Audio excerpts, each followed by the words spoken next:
Our first presentation is the Ronnie Gustafson Inspiration Award. The Hall of Fame's desire to extend its variety of recognition and honors into the inspiration category resulted in the introduction in 1996 of the Ronnie Gustafson Inspiration Award. The Inspiration Award is named after its first recipient, Ronnie Gustafson, who played football and track at Lyons High School despite losing an arm and shoulder in a tractor accident at the age of 9. This year's recipient of the Ronnie Gustafson Inspiration Award is Keith Lodwig. We've all heard the expression, life starts at fill in the blank. For Keith Lodwig, we are still not sure what age that is. It seems as though life is starting anew for Keith at every corner as he continues to break world record after world record in masters swimming. A former state high school champion at Omaha Benson and an all Big 8 performer for the University of Nebraska, the ageless 67-year-old Lodwig has been called the Michael Phelps of masters swimming. He truly inspires us all to remember that age is only a number. Here to accept his award is Keith Lodwig.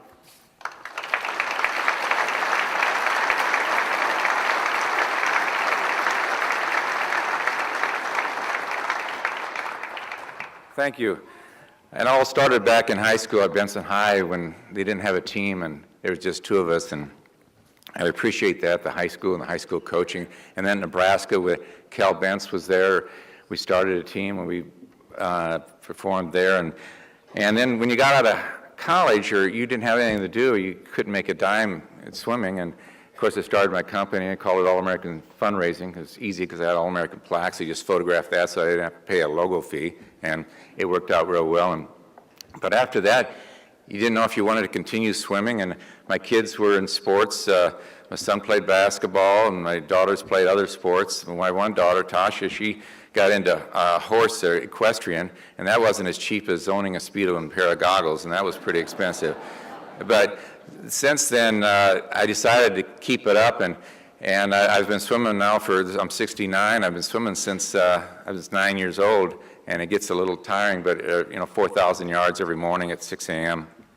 I live in Sarasota most of the time, and that helps. And in fact, one good thing about this today is I get to miss out on the Siesta Key. I swim a 1K. I'm a sprinter. 1K is long enough. It's right along Siesta Key, and we always look for sharks, but that's going on as we speak right now, so I missed that, which is good.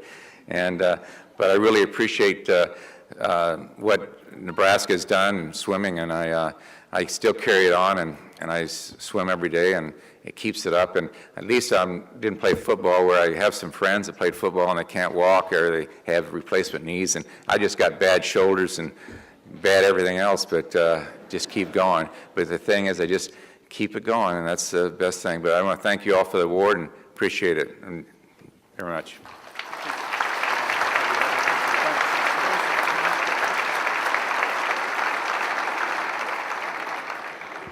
Maybe missing swimming with sharks isn't such a bad thing. With the premise that strong family principles represent much of the basis for high school athletes, and is an area that current school programs can benefit from such an annual example, the Fisher Family Award was established in 1999. The award is named in honor of the family of Joe and Viola Fisher, family of St. Edward, whose 6 boys and 3 girls excelled in every aspect and every level of sports. Being honored this year with the Fisher Family Award is the John and Connie Makovica family of Brainerd. Almost all Nebraskans recognize the name Makovica. After all, Jeff and Joel were both key players on the University of Nebraska national championship football teams. But anyone in the Brainerd area that competed in high school sports against East Butler will tell you, don't forget about John, Connie, Jennifer, Justin, and Jordan. All 7 of John and Connie's children have made an indelible mark on high school sports in Nebraska, including track, football, basketball, and baseball. As a group, they have been honored as state champions, all-conference, all-state, and all-American. Here to serve as spokesperson for the Makovica family is Jeff Makovica. Thanks, Jeff.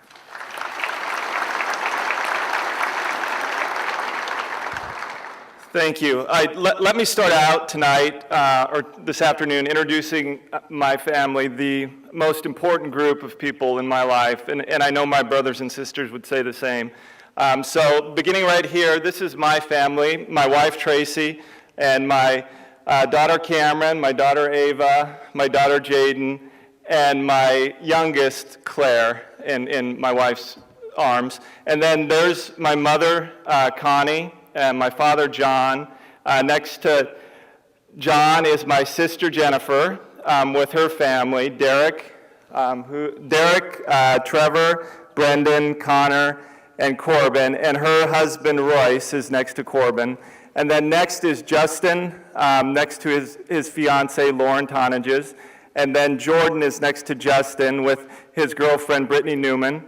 And my maternal grandmother, Eleanor Commenda, is next. And then there's Joel. You all recognize Joel. He seems to be on the radio and TV everywhere nowadays. So that's Joel. And this is my family. And like I said, so fitting to receive an award like this. Not only because Joel and I had the good fortune of knowing Coach Ken Fisher spent some time around the stadium when we were there, and we got to know him as a good father, a good brother, a good son, and a great man. And he kept family close to his heart. So the award is aptly named for a great family, and we really appreciate the opportunity to accept this great award on behalf of our family.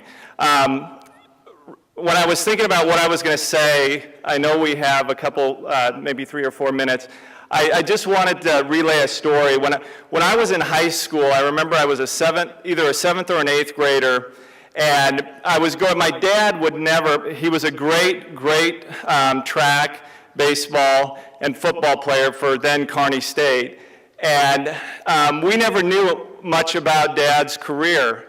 He never talked about it. But one morning, I was down in our cellar, and there was this old dresser, and it had all of his old clippings and some of his old letters from college. And I opened up I found this stack of letters, and they were from NFL football teams. But one of them was from the Miami Dolphins. I think it was in 1970, offering him a contract to play for the Dolphins. And that 70s team eventually became the 1972 Dolphins, which everyone knows how great that team was. And I saw this, and I had no idea that my dad had the opportunity to play in the NFL. And so I approached him, and I said, you know, what happened with this? You know, he said, here's what happened. He said, I had graduate school, a letter from graduate school acceptance, and then this contract in the NFL, and I just got married, and I had our first baby on the way, and I just decided, I said, moving to Florida, out of Nebraska, with my new wife, that may have changed me, and my family may have grown up different. So he chose the route of school for his family, and that tells you a lot about who my parents were. All their lives, they focused on us kids. We were never, that's Claire. We were never pushed into sports, but we were instilled with the commitment to excellence. And that didn't mean that we had to be excellent. We had to be committed to being excellent. And they taught us from day one when we started academics or sports that if you were going to play the game, you better play at 110%. If not, don't do it. And that's one of the greatest gifts they gave to us that is continuing to carry us throughout our lives. Because they also taught us that sports will end at some point for all of us. For me, it ended after college. For my brother Joel, he played and started 5 more years in the NFL. For my sister Jenny, it ended after college. Justin started college football for a bit and then decided to continue to medical school. So he's a second-year med student at UNMC. and Jordan is currently a baseball player on the Creighton's baseball team. So it'll end at each point different for all of us, and for my kids, sports will end someday. And our parents taught us that sports isn't everything, but it is a big part. And you can use sports in whatever you do going forward. So I just want to again thank you for this award. My family appreciates it, and for us, this is probably one of the most important awards that we could all share together because we did it as a family. And I know my mom is especially grateful because we had to actually get together and do a family photo for the, and I don't think we've ever done that before. So it was especially a treat for our family to get together and be forced to do a photo. And so thank you again. Congratulations to all the other inductees today, and we really do appreciate it. Thank you.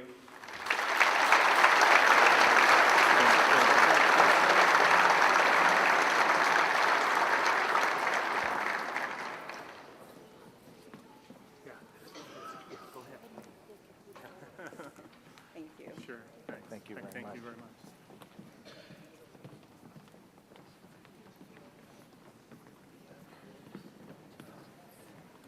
Looks like we should have traded some boys and girls out there.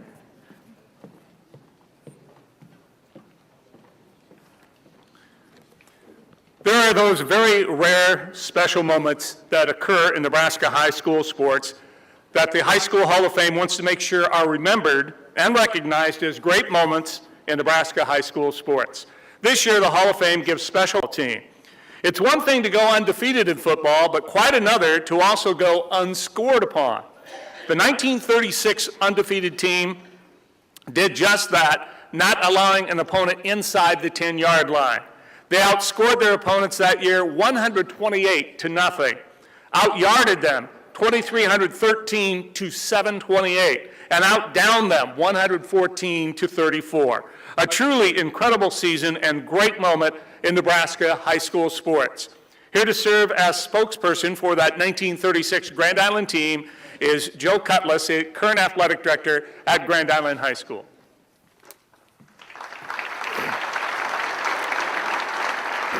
Thank you.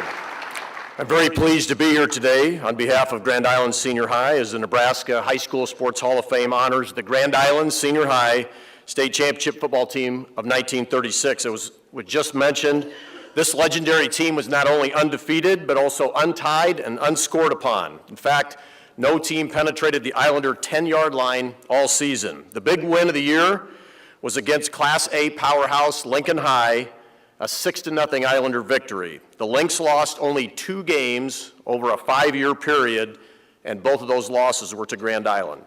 A record 3,000 people saw the Islanders defeat Lincoln High in November to win the state title.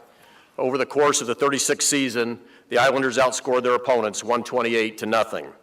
The Islanders were led in 1936 by all-state performers Royal King Kong Kaler and Joe Phelan, who was later killed in action in the Second World War. From this Grand Island team, King Kong Kaler, Dean Clausen, who is with us today, and Don Waddick all went on to play for the University of Nebraska-Lincoln Cornhuskers. Kaler also played in the NFL with the Packers and the Steelers. Joining us today are 2 members of the 1936 team. Dean Clausen. Dean played basketball and track at Grand Island Senior High along with football. He attended the University of Nebraska after graduation. He later served his country during the Second World War, spending 25 months in China, Burma, and India. He returned to UNL after the war and got his teaching degree, and then coached and taught for 35 years, including 26 at Lincoln High. He was named to the Lincoln High Athletic Hall of Fame in 2007. He continued his military service for 27 years and retired as a battalion commander and lieutenant colonel. Mr. Dean Clausen.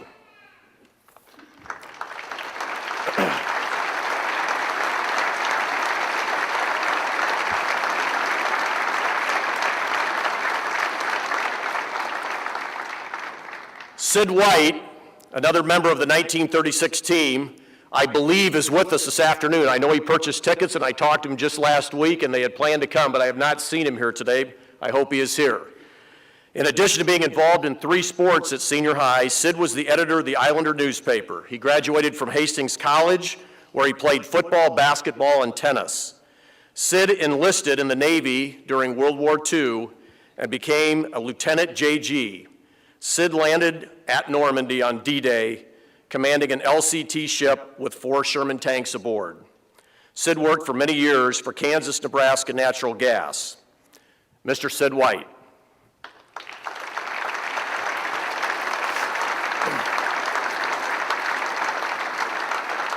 The 1936 team achieved legendary status in their day, and that legend lives on today. These undefeated and untied warriors went on to serve their country at war and then their schools and communities at home. We are very proud and honored to call them Islanders.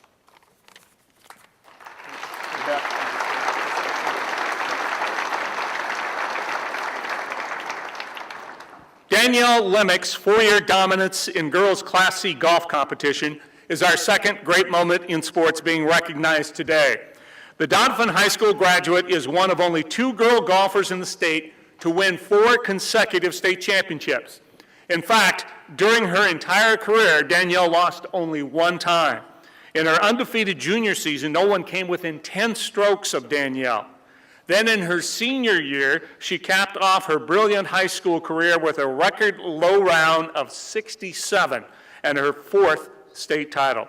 Here to accept the award is Danielle's father, Scott Lemick. Thanks, Scott. Thank you.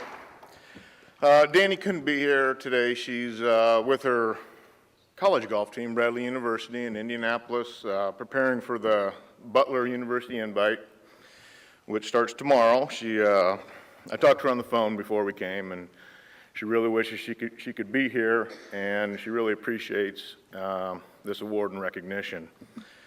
If anybody knows Danielle, she's not the kind of person that would toot her own horn. We heard a few of the things that she accomplished. She had a couple other records. She had a low 36, whole score of 142, 200 par as a junior.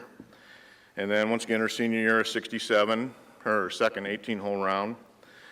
Along with her 4 high school state championships, she also won 4 consecutive Nebraska Golf Association's 6-course records in the state of Nebraska, the last one being her very last round of high school golf, where she shot a 64 at El Dorado Hills in Norfolk, Nebraska.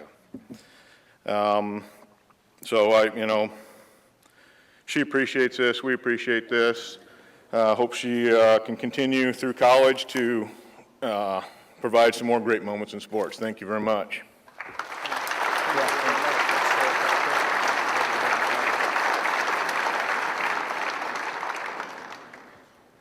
The Dominant Dynasties Award was created in recent years by the Nebraska High School Sports Hall of Fame as a way of honoring schools whose teams in a sport or sports excelled far above and beyond the norm for over a long period of time. This year's Dominant Dynasty recognition goes to David City St. Mary's football team from 1953 to 1960.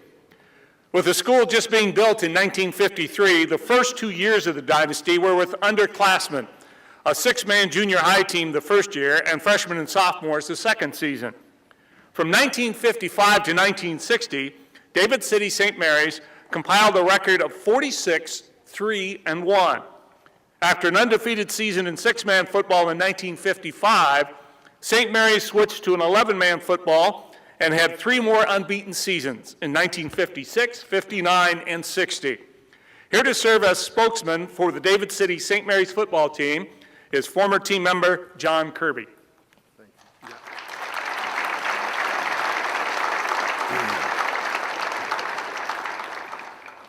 David City, Nebraska is a stone's throw away from Brainerd, and we are all fans of the Makovichka family.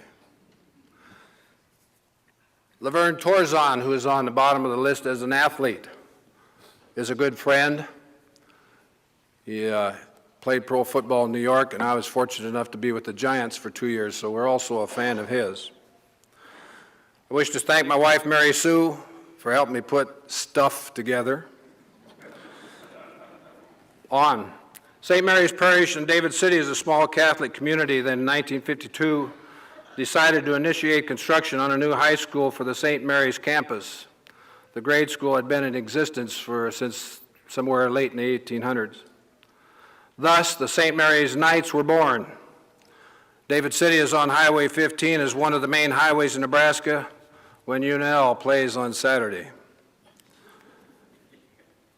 As Mr. Rose said, the first 2 seasons record of 11-4-1, and 11 was an indicator of what was to come. I'm going to introduce some players, and then I'm going to make some fast comments about team years, and we'll be out of here. 1955 was an unusual year because our senior class was actually all juniors, and they had a 9-win and 0-loss year. And from that, I'm starting out, I'm going to show you how good I am. All-state from that first team was Robert Rowe. Would you step forward? Step forward, Robert Rowe.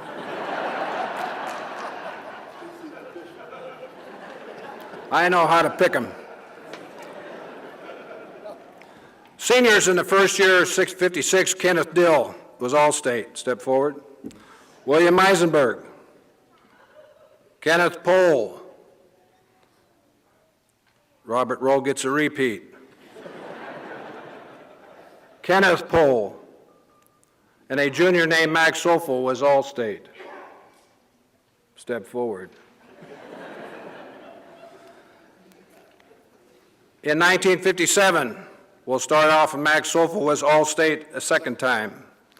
Jim Pitts, step forward. He is in the Hall of Fame as a coach from the year 2007 for whoever's keeping track of the alumni around here. We have Kenneth Reck, Gene Reisdorf. Seniors in 58, Dave Burkle, Art Mastera, Bill Pitts, All-State.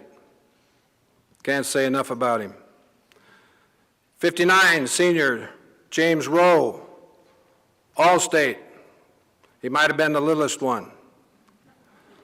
John Kirby, junior All-State. Don Swoboda, junior All-State. Denny Kirby. 1960, Wilbur Gene Coleman, All-State. He was wide enough to take care of defense in 2 holes. Repeat All-State Denny Kirby. Denny last year was inducted into the Wayne State Football Hall of Fame for several rushing records that he still holds. Jim Mastera, Dan Reisdorf, Jim Smith, repeat All-State, Don Swoboda, Bill Vobro, and Gerald Vodova. I think everyone's standing forward. Continuing.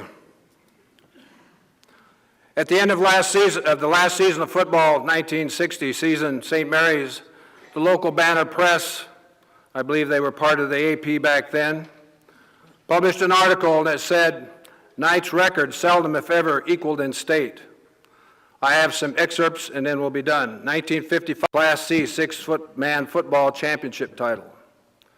1956, 8 wins, 0 losses, 233 points, opponent 54. We were second in Class C 11-man football. 1957, 5 wins, 2 losses, 1 tie. And this was the year of the Asiatic flu. Those that won shouldn't have won, and those that didn't win were the ones that were supposed to win, and people were canceling schedules. It was a rotten year. 1958, 7 wins, 1 loss.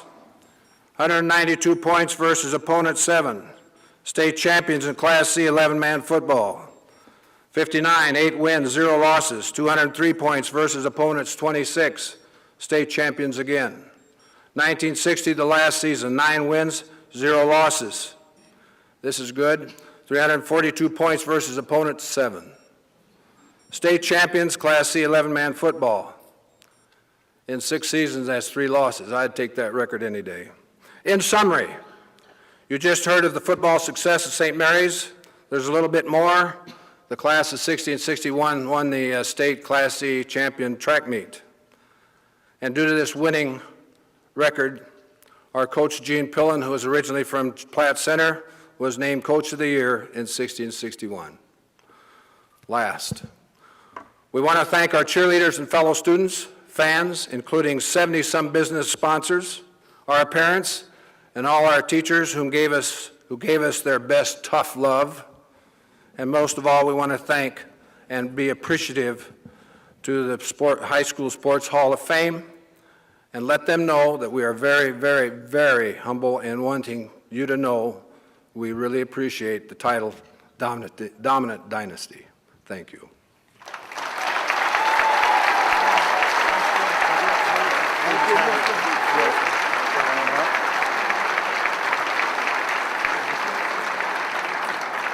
I just want to let you guys know, John says the helmets and pads are in the back. Strap it up, be ready for practice at 7.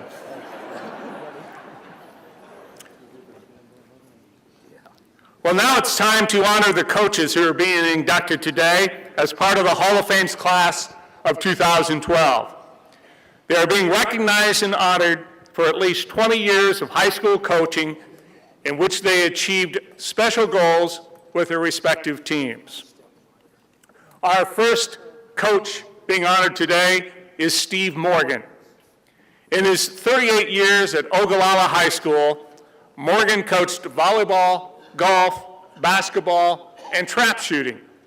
It was in volleyball where Steve left his biggest legacy, highlighted by the fact that he had 38 consecutive winning seasons. During that span were 29 conference championships, including 24 in a row, 25 trips to the state high school tournament, 4 state runner-up finishes and state titles in 1975, 1983, and 2000. Morgan has received numerous coaching honors, including being named the Omaha World Herald and Lincoln Journal-Star Coach of the Year in 2001. Here to accept his award is Steve Morgan.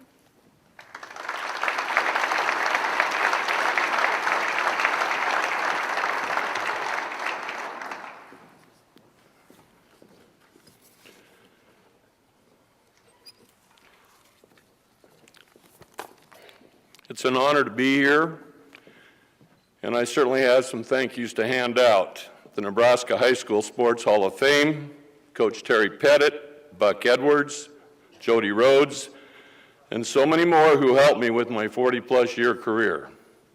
I am so honored to receive the Nebraska Hall of Fame award. There are so many dedicated athletes and coaches across the state, and this award is very special to me, my family, and the community of Ogallala. I never thought that I'd receive such a fortunate award or honor, but as any coach knows, it starts with the kids, and it's really all about the kids. I spent my entire life helping develop young athletes prepare for competition on many levels, and even more important, the game of life. Okay, so here's some words of wisdom from a few athletes I have had and the pleasure of working with. And I got several hundred of these cards when I retired from teaching a few months ago. But these are really special athletes because they're 3rd and 4th graders. And I got to read this to you. We start there, don't we? Isn't that what our life is all about? 1, I will miss you, Mr. Morgan. Mr. Morgan, it was sad to hear you go. I almost cried. Jordan.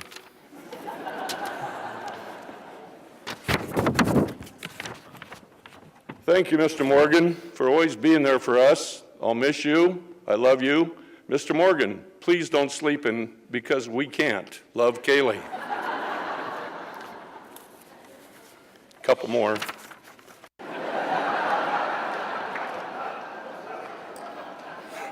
It was. I hope you enjoy it. I think this is why you want to quit. It's because you just want to sleep in. Love, Queenie. And my favorite, Dear Mrs. Morgan, please don't let Mr. Morgan sleep in because we don't get to. If you could wake him up at 5:45 every morning, we would really appreciate it. Miss you very much.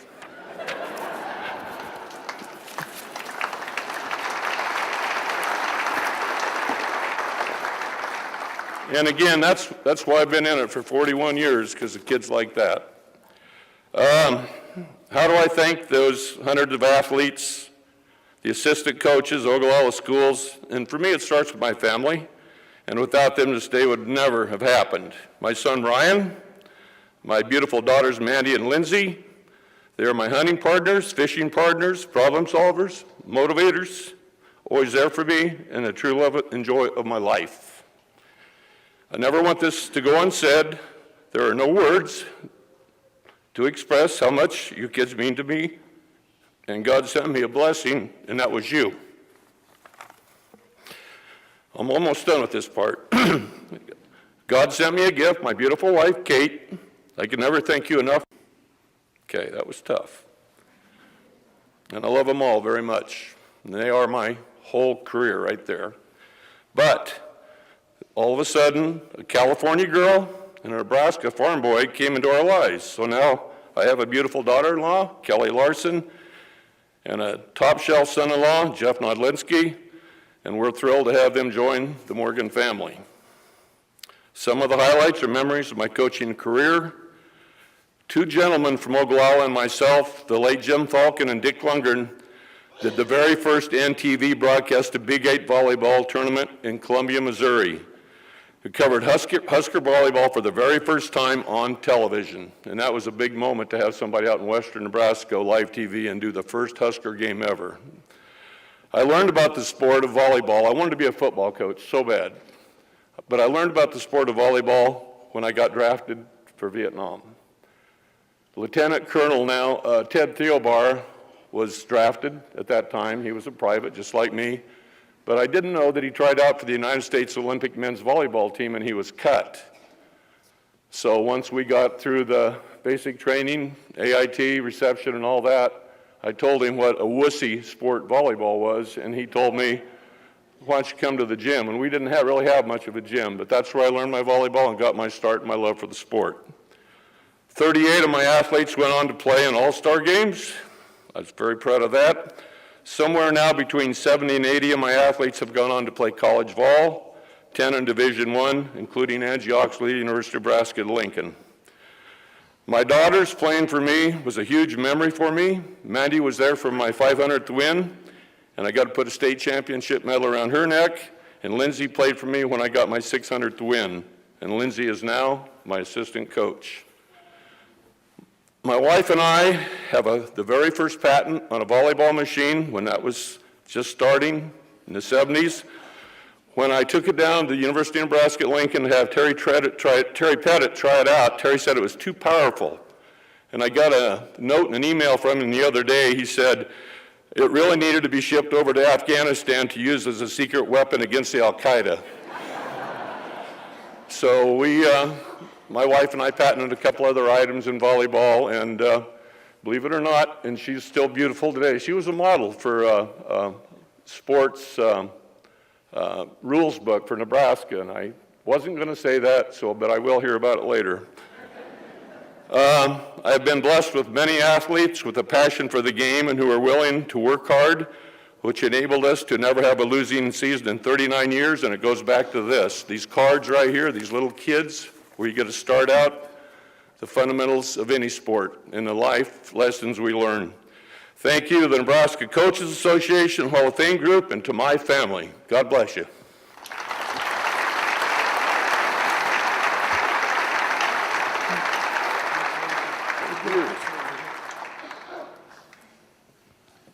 Well, if you come back to this event next year, you'll see me wearing a shock collar, because Roger Berry, who does so much work on putting this together, realized I skipped ahead one spot. So next time he'll just shock me before I get started, and then I'll get back to the right spot. We do have more coaches to honor, but we want to go back, and we do want to honor our official for this year. because each year the Nebraska Sports Hall of Fame does honor official or officials who have been especially outstanding in their contributions to uphold the rules of the game. Our inductee this year is Joe Silverman, an established football and basketball referee in West Virginia before being stationed at the Lincoln Air Base during World War II. The Marshall University graduate worked the Nebraska State basketball tournament for the first time in 1943. Silverman worked more tournaments later in the 1940s and 50s. He received the Clarence Swanson Memorial Award from the Nebraska Football Hall of Fame in 2007. Here to accept the award on behalf of the late Joe Silverman, who just passed away this past week at 102 years old, is his close friend, Dan Brown.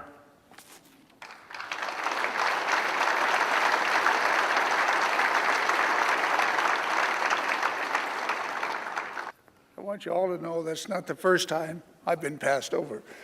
Okay. It's truly a privilege and an honor to be here and accept Joe's induction on his behalf. My freshman year at the University of Nebraska, athletes were eligible for varsity athletics, excuse my voice, because of the Korean War. And when I arrived at fall camp, our backfield coach, 20 Grant Davis, called me in and told me the gentleman who had agreed to sponsor me and my education had run into some business difficulties and could not contribute, but not to worry, others were being interviewed. The next day I got a call to report to his office and go down and meet my new sponsor. We drove to Globe Laundry and the secretary showed us into Joe's office. And Coach Davis introduced me and he left. Joe asked me about my home, Sioux Falls, South Dakota, and did I know about Dakota Laundry? And I said, yes, I worked there 2 summers. He said, well, those laundries are owned by my wife's family.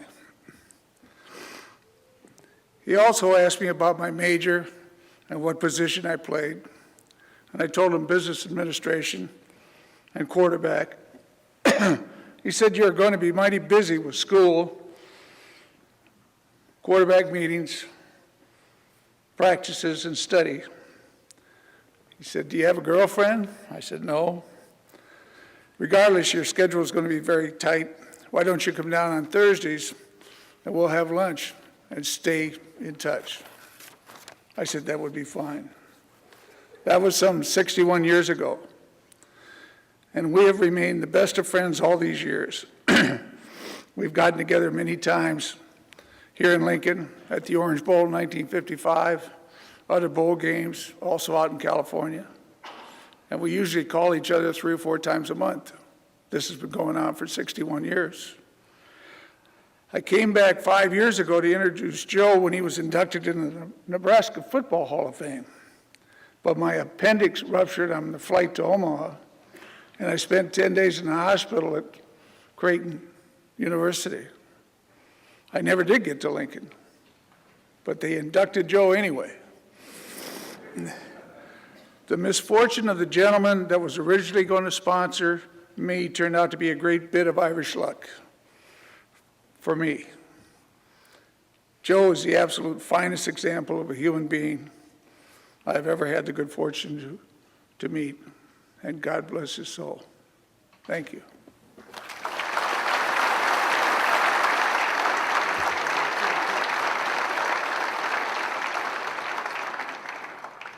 Now let's continue to honor our coaches. Our next recipient is Rich Olson. Rich's long coaching career included stops at 7 different high schools. His longest stint was a 20-year run at Millard South, where his girls' basketball teams made 15 state appearances. They reached the state finals 5 times and won the state title 3 times. In 2005, Rich returned to his alma mater, Lincoln Northeast High School, where his girls' basketball team won a state title in his first season and made the state tournament appearance the following 2 years. Rich was named Coach of the Year by the Omaha World Herald in 1996 and was inducted into the Lincoln Northeast High School Athletic High School Hall of Fame in 2000. Here to accept his award is Rich Olson.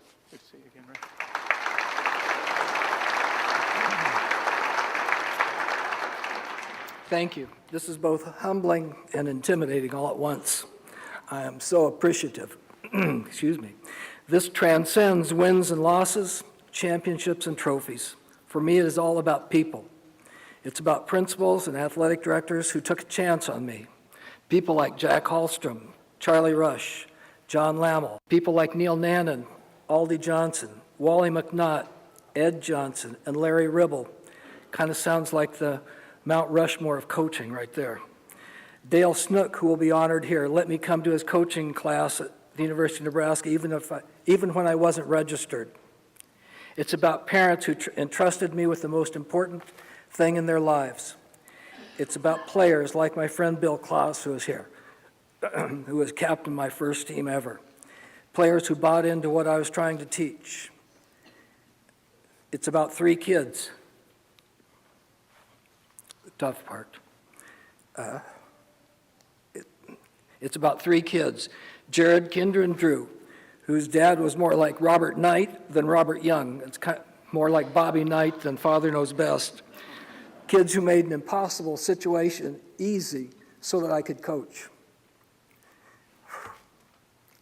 It is certainly about a wife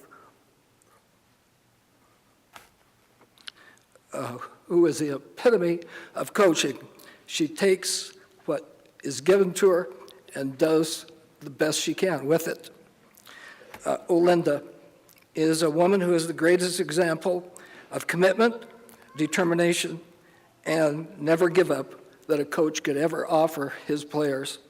It's about those people. Our next coach honoree is Edward Scotty Orcutt.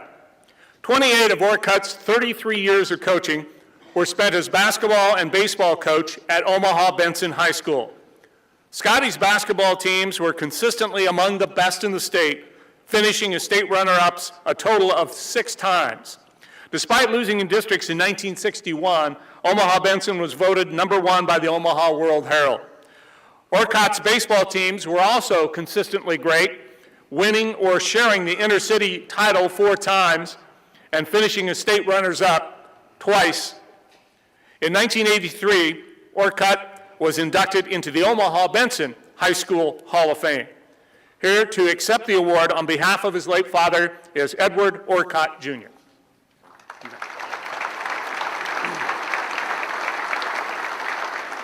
First of all, I'd like to thank the Nebraska High School Sports Hall of Fame Committee for the induction of my father, Edward Scotty Orcutt. This is a great honor for him. I want to thank my family for being here, my wife, Karen, and my sister, Janine, and her husband. Thanks go to the players who played for Scotty in Farnham, Nebraska, which was his first job, Omaha Underwood High School, and especially Benson High School, where he coached for 28 years. These players, along with the other coaches through those years, were the ones that helped Scotty achieve this special honor.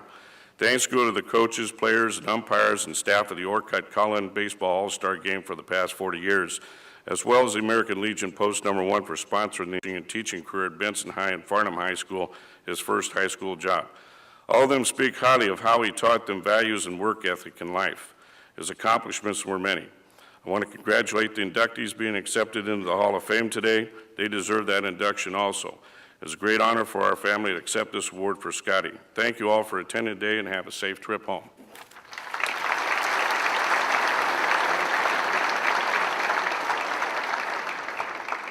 Our next coach being honored today is Del Schoenfish.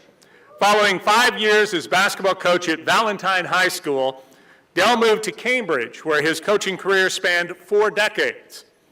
His career boys basketball record is 322 wins and 231 losses. His team won the state title in 2004 and was a state runner-up in 1977. As boys golf coach at Cambridge for 39 years, Del's teams won 3 state titles, 10 conference championships, and qualified for state 22 Association of the Year in both basketball and golf. Here to accept his award is Del Schoenfish.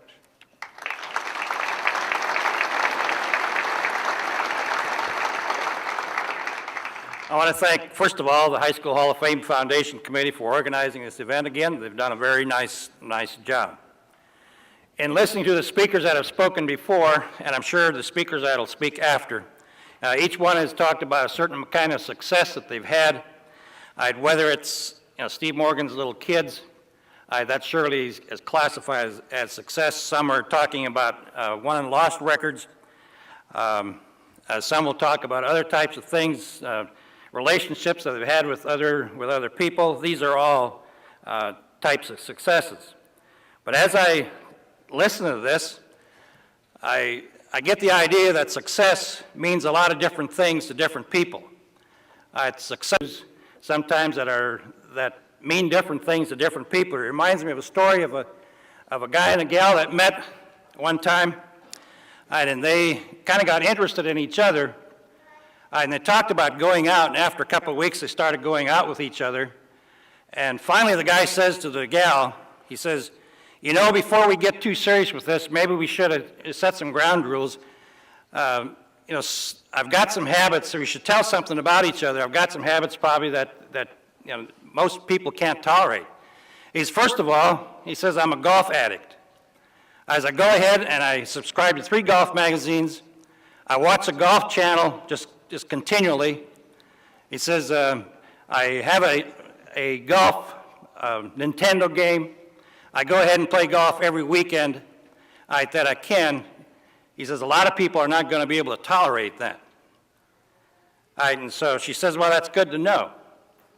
But by the same token, she says, that's good that we're doing this. She says, I may have something also that probably not a lot of people know. Well, he says, what is it?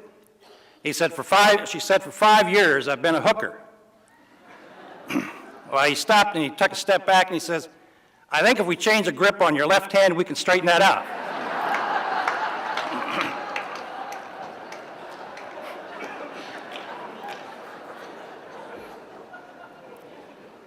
For every amount of success that we have, obviously there's a great number of people that stand behind that success.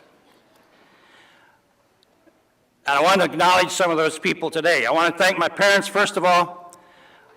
You have to understand, I grew up on a little dirt farm in South Dakota. We didn't have a whole lot, but my mother and father were very diligent in teaching us the values of Christianity, the value of hard work. And these are some of the things that I think are useful in the field of coaching. My dad was relatively stern, but by the same token, he always gave us choices. One of them was, you can take it or leave it. Another type of choice, he gave us, it's either my way or the highway. So I learned, pretty soon in my life that these are probably going to serve me well down the road. We didn't have all the toys that go ahead and distract kids today. I really didn't have things like, Wi-Fi, Nintendo, texting, sexting, or whatever the case may be. But I knew full well when I was in junior high and got up on Saturday morning and a manure spreader was backed up to the chicken coop, I knew by noon it better be cleaned out. After I got into teaching, I was fortunate enough to land in the community where athletics is pretty important. But I found out, reasonably quickly that Cambridge is probably a pretty good football town, and everything hinges on that. So when I got there, I was very adamant about starting little kids. Steve Morgan talked about 3rd and 4th graders. I started a 3rd, 4th, 5th, and 6th grade basketball program on Saturday mornings. And I'm not going to take credit that that's what it was, but we needed to change the culture a little bit and the ideas as far as the kids were concerned. I was also, when I started teaching, I was lucky enough to work for some of the greatest administrators, I think, in the state of Nebraska. For almost 20 years, Dr. Jim Tenneper was my superintendent, and he was extra special to me because he supported his teachers and his colleagues very well. At the time that Dr. Jim Tenneper was the superintendent, Ron Streit was the principal and athletic director, and he operated in the same manner. Dr. Tenneper went on, of course, obviously some of you know, went on to be the executive director of the NSAA and is now working for the National Federation. I would not be remiss to say that I also had some of the good athletes in the state. And some of these are going to be recognized later on as the 25th Silver Anniversary Team. And I'm just going to leave it at that, and I'm not going to steal any of their thunder. I have a number of supportive and diligent assistant coaches throughout the years who have made my job much easier, and I'm going to name the ones that I remember: Alan Steinbrink, Dan Ernst, Larry Match, Larry Nelson, John Johnson, Steve Johnson, Kenny Hotelling, George Lytle, Bill Shoemaker, and Don Sackett. And these people work tirelessly in my support. Probably the people that this is the hardest on is obviously your immediate family. Being long hours, inconsistent meals, extensive travel, diseases such as bleacher butt. These are all part of being a coach's wife. I want to thank my wife, Veronica, support and sacrifices she's made. And about 800 games that I coached, over almost 40 years, she missed one game. She was a very integral part of the venture, and she was very, very important to the kids, and the kids were very important to her. Mama V, as they called her, was really special. My extended family, I'd have a number of people here from South Dakota today where I grew up, and they also were very, very supportive and attended a lot of our ball games. Of all the things that this profession gives us, the one thing that probably stands out is the friends and acquaintances that we've made over the years. Students, student athletes, parents, coaches, fans, they're all very special to us.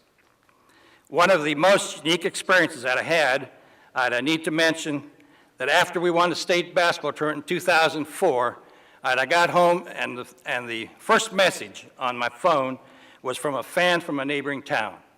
He said, "You deserve this." The profession is really about the journey and the friends that we make along the way. I thank you very much.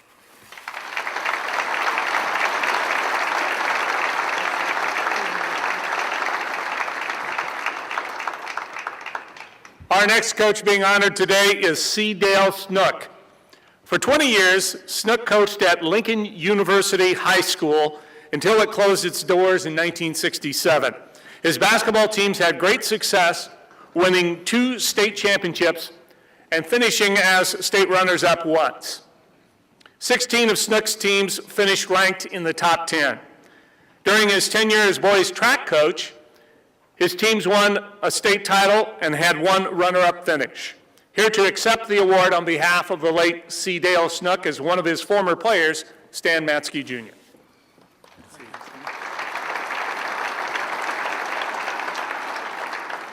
I want to thank the Nebraska School Sports Hall of Fame Committee for selecting Coach Dale Snook for this honor. I also want to thank those special people who nominated Dale Snook, the James family for their help, and Coach Ollie Johnson.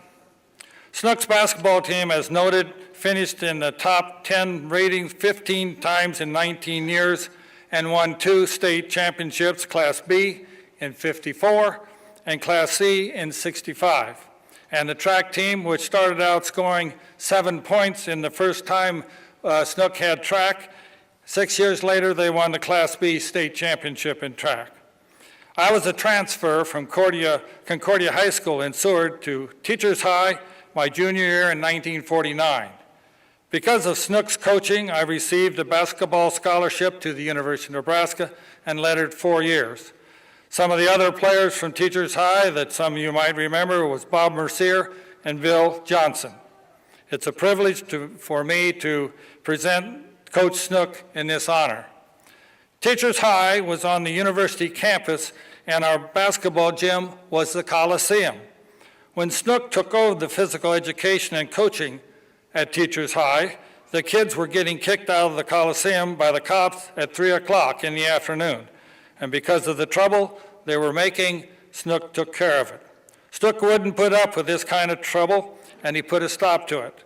Snook was tough, caring, and accepted no excuses. He expected the best out of us. When we had a senior transfer come in, his name was Ben. Ben was knocking the players down on one of the first practices we had, and Snook said to him, "It's all right to be aggressive, but don't overdo it."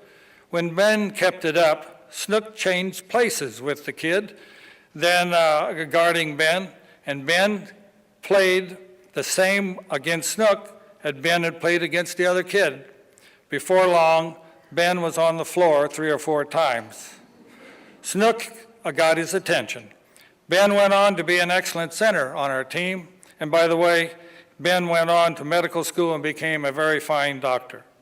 And you may or may not have known, but Snook had been an ex-Marine and kept himself in excellent shape. Snook's biggest satisfaction was working with young people, helping them develop their confidence, teaching them to respect people and property, and seeing them go on to successful careers. But I smile at this, one can't talk about Coach Snook's accomplishment without mentioning his wife, Velma. They had no children, and Velma was an outstanding musical teacher at Northeast High School for many years. I always thought of her as the assistant coach. She knew the game, never missed a game, and was not hesitant about telling you what she thought. She was a real pistol. Coach Snook and Velma saved a lot of kids from trouble, and they were like a father and a mother to many. We thank you for honoring Coach Dale Snook.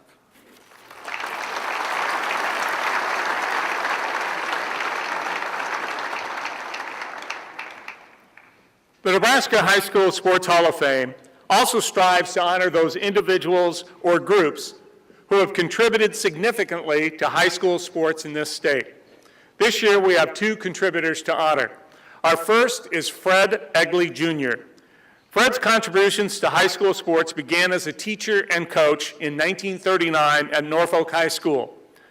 His contributions were varied, and many during the next several decades, which included serving as an administrator, athletic director, counselor, motivator, and member of the Nebraska High School Activities Board of Control.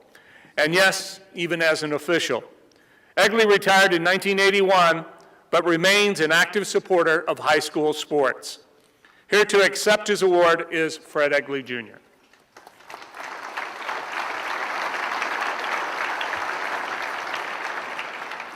It is a privilege and an honor to be here this afternoon, to be associated with this school. I wish to thank the group and appreciate the opportunity to be here. Thank you.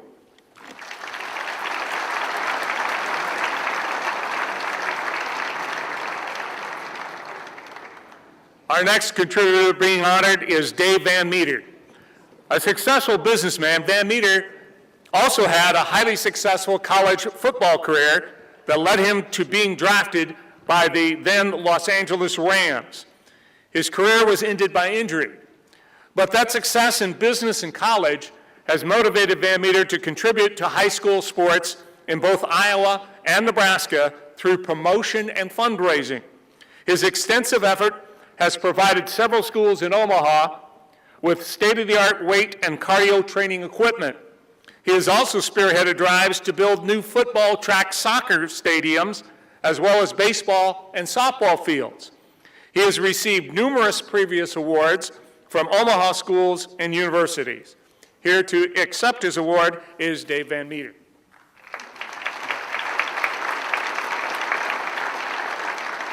Thank you, Steve. Guests and inductees, it's truly a pleasure for me to be here. I appreciate very much this honor. I'd like to discuss one sport which we've paid a lot of attention to recently, and that's girls softball. 5 years ago, the inner city schools in Omaha did not have home softball fields. They didn't have home practice fields. They had to be transported to faraway fields, and it was a logistical nightmare. So we went to work on getting softball fields that were close to the schools. And the one that we're really proud of that has suddenly evolved into being a championship team is Benson. Benson could barely field a team 5 years ago. They had maybe 10 to 11 girls out for the sport. Now they have 25 to 30 out. A couple of years ago, they were able to field their first JV team. This year, they've had the best record they've ever had. They're going to go to the state tournament for the first time in history. Now, it's not because of fields necessarily. They've got a great coach, and he's developed great players. Nevertheless, it's a very successful story about what a good facility can do for the pride and the enthusiasm and the spirit of the school and the team.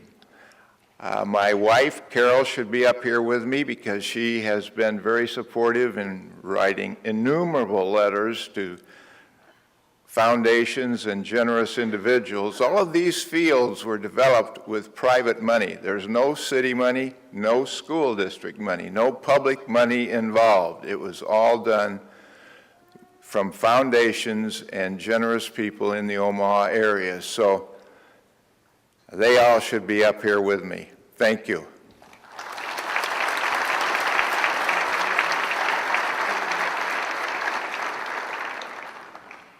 Now it's time to honor the athletes who are being inducted today in the Nebraska High School Sports Hall of Fame as the class of 2012. Our first inductee is Paul Amon. One of the truly great multi-sports athletes in Nebraska in the 1930s, Amon excelled in football and basketball at Lincoln High School. He was a starting running back on the 9-0 football team and was named All-State in basketball, leading his team to a 21-1 record. But that was only the beginning of Paul's illustrious athletic career. Amon earned a total of 9 varsity letters at the University of Nebraska, one of only 5 Huskers ever to do so. He received all Big Six conference recognition in both football and basketball and has been inducted into the Nebraska Halls of Fame for both of those sports. He also lettered 3 years in baseball and went on to play for the first ever Olympic baseball team in Berlin and played professional baseball for several teams. Here to accept the award for her late father is Barbara Amon.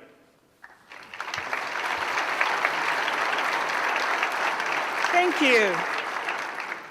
You know, there are many factors that no doubt contributed to my father's considerable success as an athlete, and there are 2 that I'd like to just briefly mention today, which I think are good luck and determination.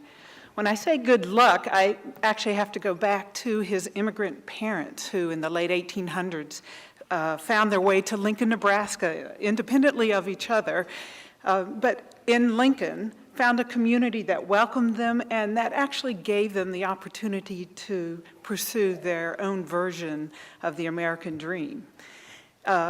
Also, it was probably good luck that my father was born the youngest of 7 children, which for whatever reason exempted him from the family business and gave him the opportunity to pursue his great passion for sports. And that he did for hours upon time. And that's where I think determination comes in, because while he had considerable native skill and passion for sports, he also had just a single-minded determination to be the best athlete, the best sportsman that he could be. One small example that we would hear, as family stories, is that as a young man, he would cut out the bottom of a peach basket and mount it on the garage and spent hours practicing his basketball.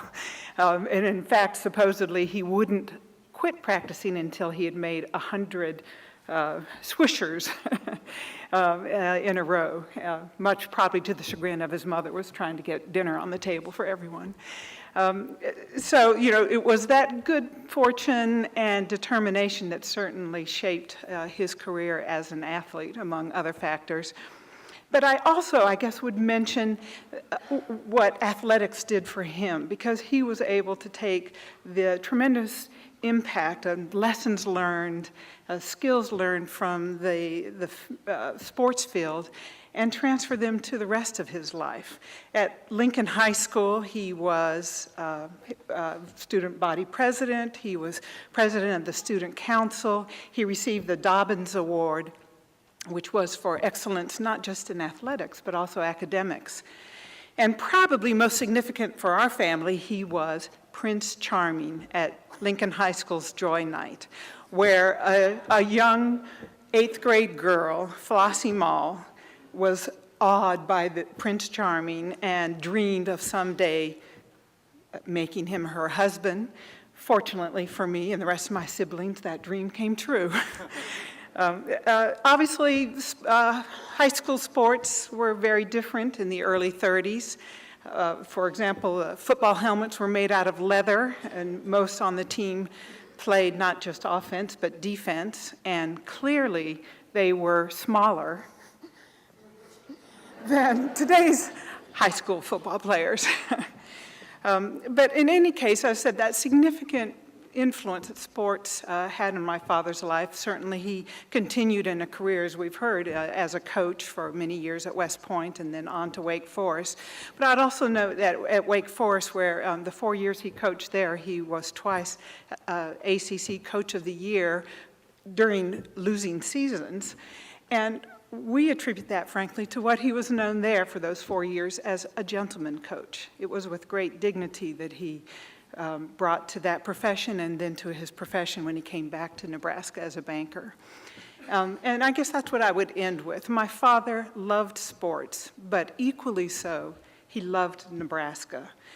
And Nebraska was what was his home. He was honored to represent it on the national and the international level, and it was home. It was where we always were brought back to the center, even when he was living elsewhere. So on behalf of the Amon family, thank you very much for this recognition and honor. And I could go on and on about that career.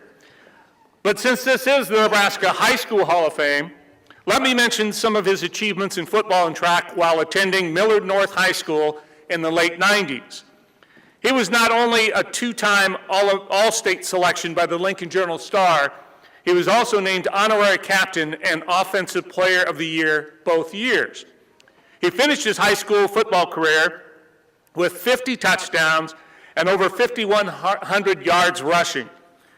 As one might expect, he was a standout sprinter in track as well, placing second in state in the 100-meter dash, fourth in the 200-meter dash, and was a member of the second-place 400-meter relay team. In 2005, the Omaha World Herald named Crouch the 42nd best athlete of all time in Nebraska. Here to accept his award is Eric Crouch.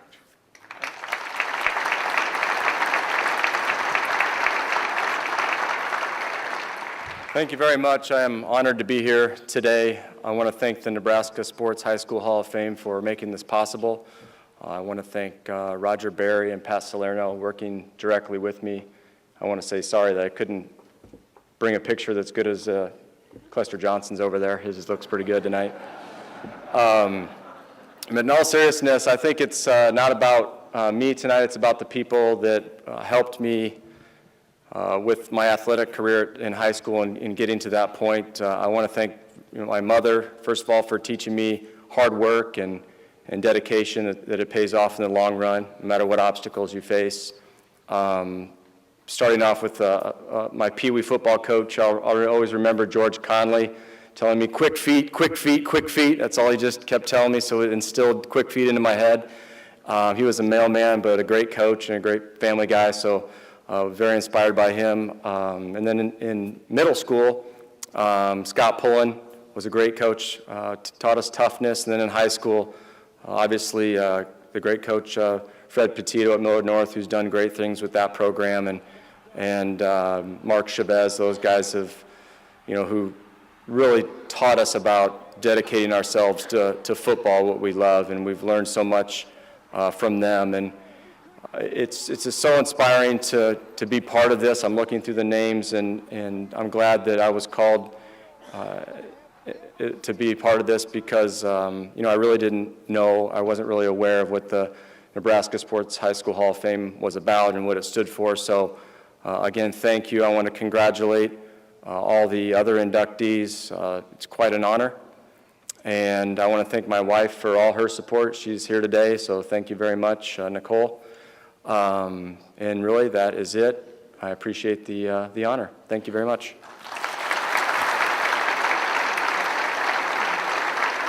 Our next honoree is Jason Glock, one of the most prolific scorers in Nebraska high school basketball history.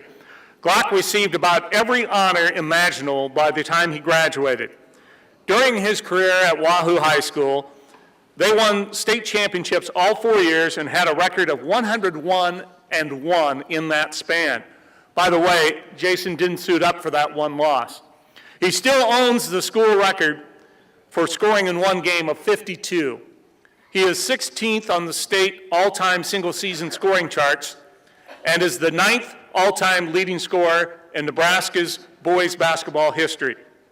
Among his many honors was being named the USA Today State High School Player of the Year in 1991.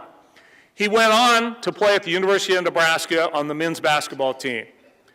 By the way, he was not only a super state selection in basketball during his high school career, he was also a super state football player. Here to accept his award is Jason Glock.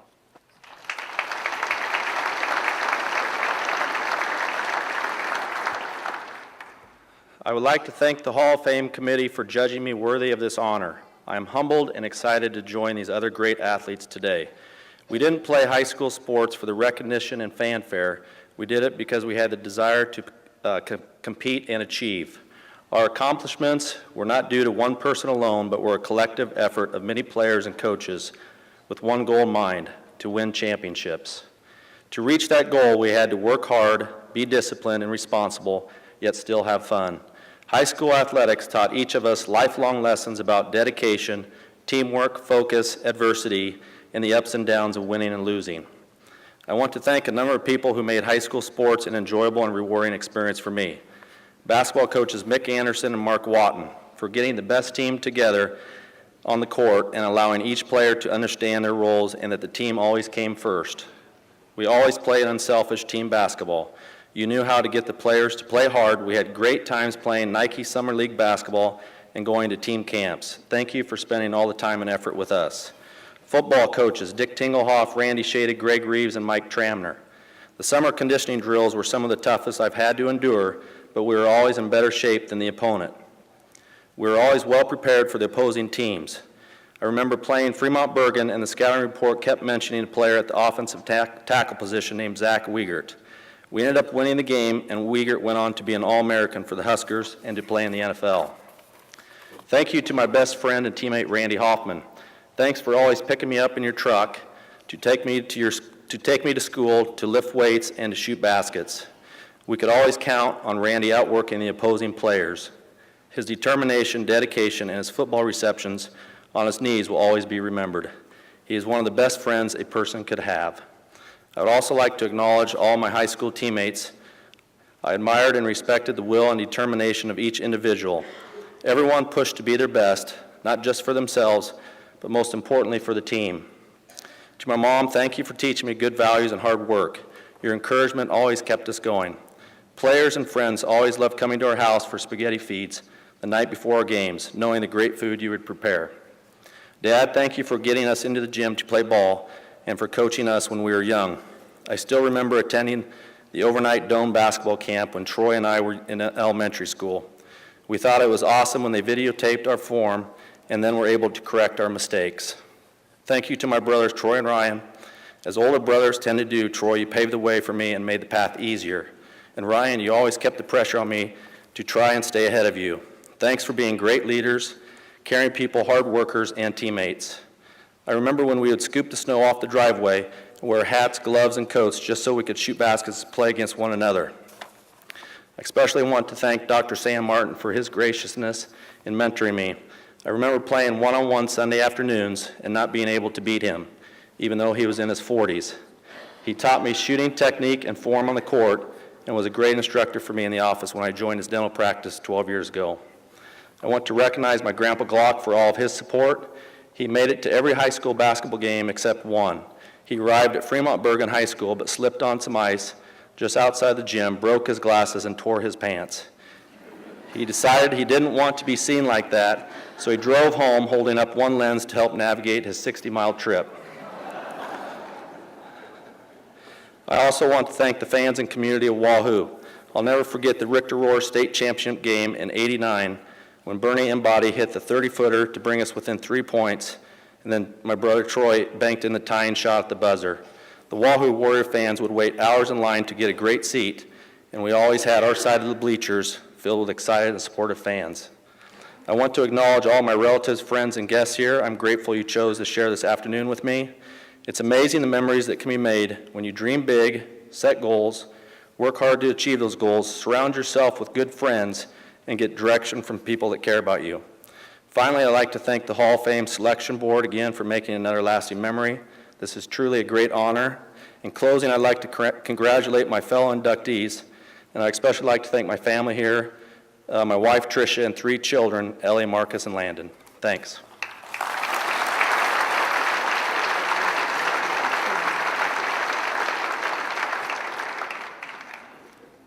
Our next honoree is Cluster Johnson. Well, probably the only reason that Jason Glock wasn't named High School Athlete of the Year his senior year, because there was this kid at Bellevue West named Cluster Johnson. Cluster had an outstanding career as the starting quarterback for Bellevue West, leading his team to a 20-7 record during the 3 years he started, and was twice named by the Omaha World Herald as the All-Nebraska quarterback. Johnson only wrestled 2 seasons, but his senior year is one to remember. He went 33-1 with his only loss coming in the state finals. In track, he won all-class gold medal his junior year in the 300-meter intermediate hurdles, and then added an all-class gold his senior year in the 110-meter high hurdles. Cluster went on to play football for the University of Nebraska, switching from quarterback to wingback, playing an important role on 2 national championship teams. Here to accept his award is Cluster Johnson.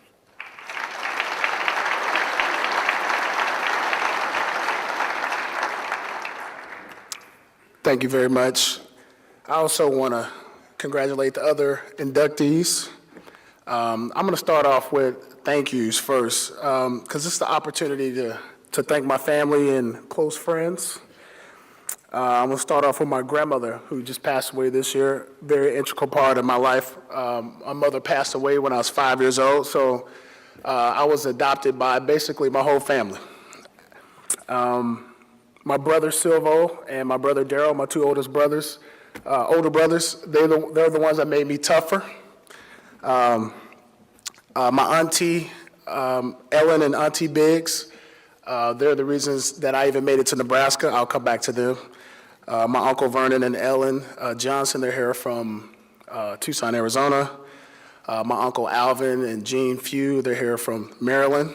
My 4 children, Talon, Clester II, Cade, and Keegan. He's playing in a football game that I'm missing right now. My best friend, Eric Strickland, he's here. He made me look good in high school. Thank my girlfriend, Melissa, and her family for being here also. But I'll take you back to Auntie and Ellen Biggs. They're the reasons why I'm here in Nebraska. I was living with my grandmother in Memphis, Tennessee, and I just so happened to come up and visit their son, Tojo Biggs, who was about a year older than I was, and we got along like brothers. So we cooked up a grand scheme for me to stay here in Nebraska and play football together. And Auntie and Ellen Biggs, who were in the military, accepted me to come here and actually live with them. Part of it had to do with the fact that he owned a DJ business, and I could help out with that also. But sports for me in high school was really about a couple of different things. Competition was a huge thing for me, going all out, going as hard as I could. If I was going to do a sport, I wanted to go as hard as I could, and I wanted to try to be the best at it. That's a subliminal message to my son right now. But like I said, Auntie and Ellen Biggs, they really what they did for me, they really stressed academics was a big thing for them, and that's why I was able to actually get a football scholarship, because they made sure that if we got our grades, we would be okay in the future.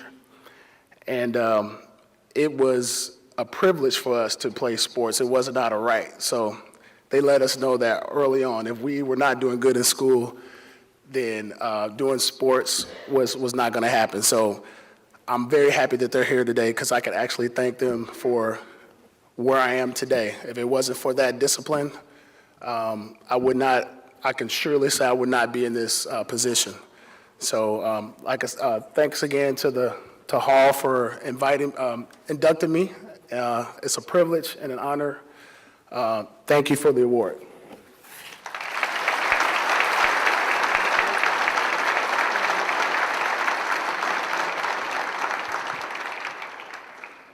Our next inductee is Ginger Keller Marks. A three-sport standout for Gibbon High School in the late 80s, Ginger was best known for her prowess on the basketball court. She was a key player on the Gibbon teams that won 61 straight games and won 89-4 during her high school career. She finished with over 1,400 career points and almost 1,000 rebounds. She was named to the Kearney Hub Player of the Year and All-State First Team by the Lincoln Journal-Star. Keller was also a 3-year starter on the Gibbon volleyball team and qualified for the state track meet in 4 events. She went on to an outstanding basketball career at the University of Nebraska, Kearney, where she was named Most Valuable Player all 4 of her years there. Keller was inducted into the University of Nebraska Kearney Hall of Fame in 2006. Here to accept her award is Ginger Keller Marks.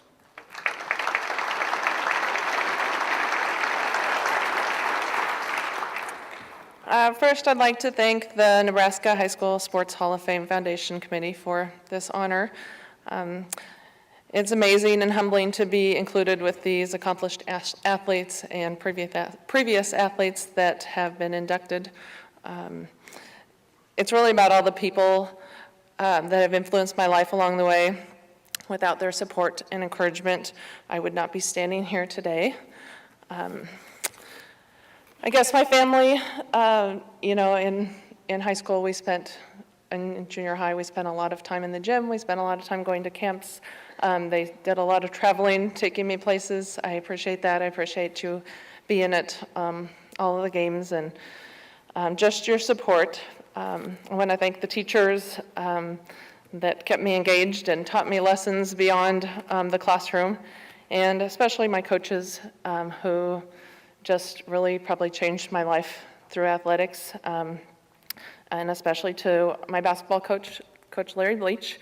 He spent countless hours taking us to camps, playing in leagues, gave us opportunities to travel to out east to play in AAU tournaments, and also to Mexico to play basketball.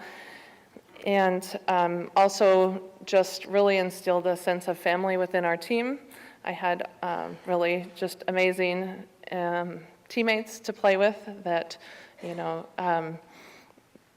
that I continue to have friendships with. We spent a lot of time together, so luckily we enjoyed each other, and made the experience just a great one. I want to also thank our community of Gibbon. They just rallied behind us and were just kind of embraced our sports, our school and our sports team, and made it a really enjoyable experience. And finally, I just want to thank my family for being here. That was probably athletics helped me prepare for the greatest accomplishment of my life, which is marrying my husband Dave and raising our 4 children, Logan, Trista, Trayton, and Ginger. Thank you.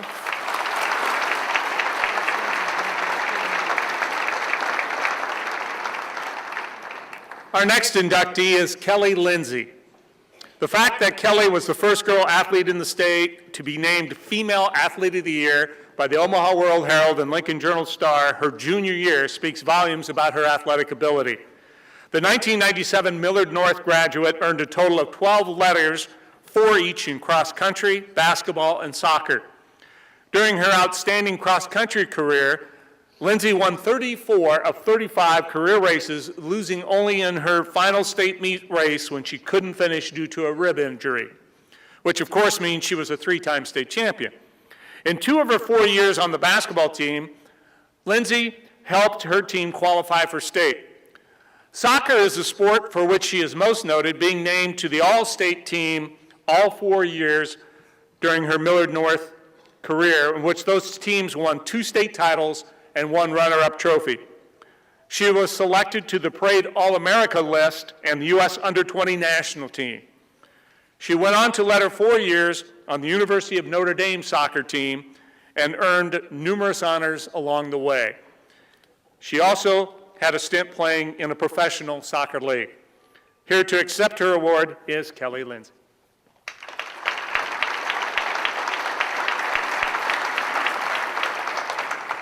Thank you very much. First and foremost, thank you to the Nebraska Sports High School Hall of Fame. What an honor. It also means that we're getting older, but I can accept that. Not moving the same as I did back in high school, but that's okay as well, because all those hours, days, weeks, months, and years of training were well worth it to stand up here today in my home state. I'm very proud to be from Nebraska, very proud to be from Omaha, very proud to have gone to Millard North High School. Many of my coaches and athletic directors from Millard North are here today, so I want a special thanks to Ron Park, June Morsey, Jeff Ritz, Terrence J. Thielen, and Kelly Thielen, his wife, all of which supported me dearly, kept me in line, engaged me in the classroom, because any of you who have children know, especially if they're athletic and they have a lot of energy, sometimes they have way too much energy in the classroom. So I was very appreciative of their time to keep me calm, controlled, and focused on my future so that I could achieve what I ultimately ended up achieving in my life. Most importantly in my life, my family. My younger brother, who's not here, I give him massive credit because being 5 years younger than 2 athletes, he had to come to a lot of events. And he never complained to us. He never held it against us, and he was always 100% supportive. So to Kevin, I give him great credit for being a good little brother. My older brother, Casey, not always easy to be older and have the little sister who's constantly in the paper and constantly being talked about. And I appreciate from the bottom of my heart that you are a great big brother. You always kept me by your side. You led the way for me. You taught me how to be a good little sister, and that we got to compete together in those years of high school. It means more to me than you probably know, but I think there's a lot of brothers and sisters out there that don't have what we had, so I truly appreciate it. Special thanks to my grandparents, who for my entire high school career were all live and supported me from the bottom of their heart at every single event. They were dedicated to making sure that I felt like I could achieve anything I wanted in the world. And when you have that kind of support in your life, the sky's the limit. So I appreciate that, and my grandma Lois is here today. And you will have no idea the impact you've had on my life and where I am today in it. So I truly appreciate that, Grandma. And to my parents, okay, my dad started coaching me at 4 years old. He had no idea what soccer was. He read a lot of books, and he led me down the path to success. He always reached out and found different people who could help us and support us as little kids. At a very young age, he called me bozo once at practice. And that hurt me deeply on that day, but helped me be a lot stronger today than he probably will ever know. And the hours that my parents spent with us on the driveway, in the front yard, in the backyard, on vacations, traveling. And now as I've gotten older, I can look back and say, wow, how did they get 3 of us through all these sports and travel to all these places? And When you're growing up, to all you kids out there, you have no idea. But once you get out on your own and you have to start paying the bills and you see where life really is, I can look back at my parents now and say, I don't know how you did it. I appreciate it greatly. I'd never be where I was today without you guys making huge sacrifices in your life for me and for all of us. And there's no way that I can ever repay you for that, but I just want to tell you how much I appreciate it. And last but not least, the inspiration in my world today are my 5 nieces and nephews, all from my brother Casey. They have no idea how much they've changed my life. I chased a lot of dreams in coaching soccer, and as they kind of started to be born and grow up, I realized exactly why we're here today. Athletics teaches us about character, integrity, courage, family, friends, all the really, truly important things in life that make you successful, because wins and losses comes and goes, and you can't always control that.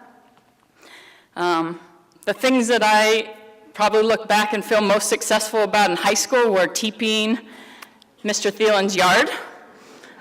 We were achieved greater and greater TPingness every year, and to us that is probably the greatest success I ever had in cross country. The fact that we got Mr. Ritz so mad that he split his pants one day in a game at Fremont, that's great achievement. I mean, how many of you can say your coach jumped up so mad at you that he split his pants? So when I really look at life, wins and losses just don't mount up to success. It's the days, the weeks, the months, the years of dedication, of sacrifice, of putting yourself at that level where if you do it right and you do the right thing, you can achieve greatness. And when I saw my little nieces and nephews growing up, there was nothing I want more than to show them, inspire them, and other young people how to also live that through the unique side of athletics. So I appreciate the honor greatly. Thank you to my family. You guys have no idea how much you mean to me.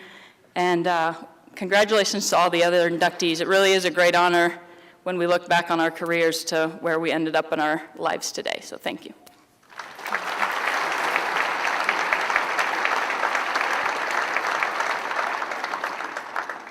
Our next inductee is Dennis Louie. Dennis's Clearwater High School coach in football, basketball, and track, Larry Ernst, was quoted as saying, "Dennis is the greatest all-around athlete I have ever coached in all my years in education." The fact that Louie earned 12 letters in 3 sports pretty much tells the story. He was a 4-year starter in football and was on the Norfolk Daily News Northeast Nebraska Best Players list 2 years. Dennis was also a 4-year starter in basketball, leading the team in scoring each of those years. He was a 2-time All-State selection by the Omaha World Herald and averaged over 20 points and 20 rebounds a game during his career. In state track, he won titles in the shot put and discus and had a second-place finish in the high jump. Louie played basketball and baseball at Pershing College in Beatrice and was drafted several times by Major League Baseball teams, eventually signing a minor league contract with the Minnesota Twins. Here to accept his award is Dennis Louie.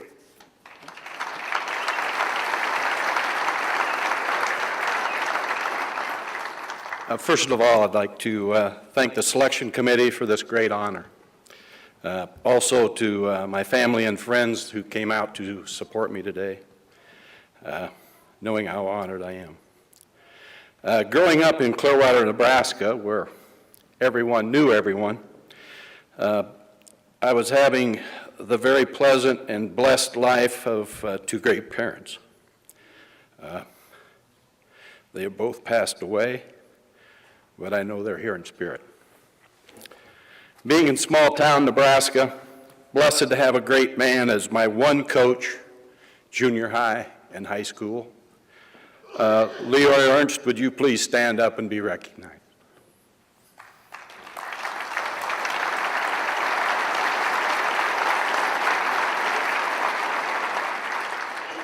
Leroy, I don't know if you know this, but I used to leave a window unlocked in the gymnasium so I could sneak in after practices, crawl under the gym floor and get in where I'd have a basketball sitting and shoot baskets when the lights were off. My goals were always high, and I always strived to do the very best that I could. I was fortunate to be very successful in all sports. In a small town, you participated in all sports. And I had great teammates. We had great success in all the sports. One accomplishment that Clearwater started, probably to be best remembered, was our state track meet in 1966. They were renovating the university track, so they moved the state track meet out to UNK, Kearney State. In that meet, we were pushed to the ultimate. We needed to score a point in the relay to beat Sutherland. And I'd like to recognize those teammates of mine, Bill Saney, Ron Hurley, and Steve Petroff for helping us beat Sutherland in that relay to gain that point so that we could tie them. After high school, I went on to play basketball and baseball at John J. Pershing College in Beatrice. A few of you probably don't remember that school, but it was open for 5 years, but there I also only had one coach. Bob Gates was my coach in basketball and baseball. As was mentioned, I was drafted out of high school to play with the Baltimore Orioles. Decided that an education was more important at the time. Atlanta and San Diego also drafted me during college, but when I graduated, I did sign with the Minnesota Twins. My professional career didn't last long. I was in there for 2 years. But during this time, I was blessed to meet the love of my life, Jane Bush.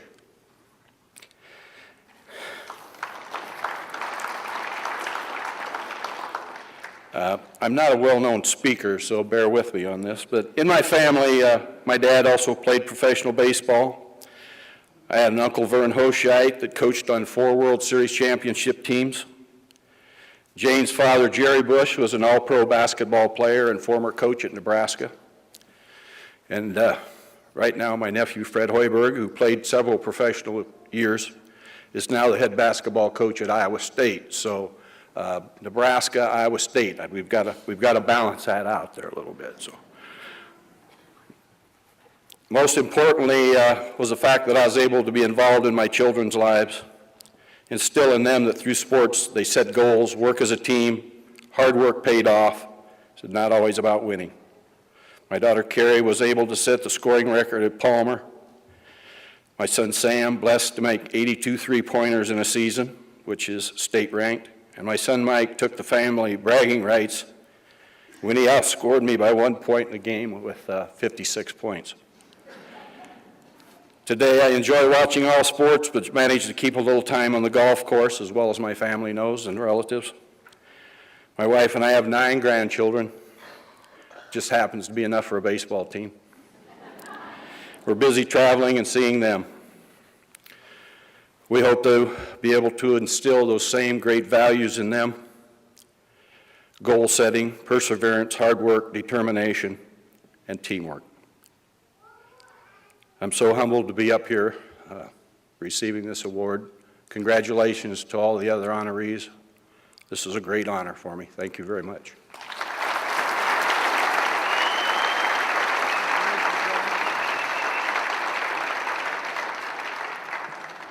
Our next inductee is Kevin Penner. A 1980 graduate of Aurora High School, Penner led the Huskies football team to its first conference championship and undefeated regular season in over a decade and its first ever state playoff. He was named the Class B All-State quarterback by the Omaha World Herald his senior season. In basketball, he was a key player on the 2-time state runner-up teams his final 2 years. His final season, Penner was named to the Super State basketball team by the Omaha World Herald. He capped off a great career by scoring the second most points in Aurora's Class B state track team. For all his achievements, Kevin was named the 1980 Omaha World Herald High School Athlete of the Year. Baseball was the college sport of choice for Penner, who played for a very good Wichita State team. Here to accept his award is Kevin Penner.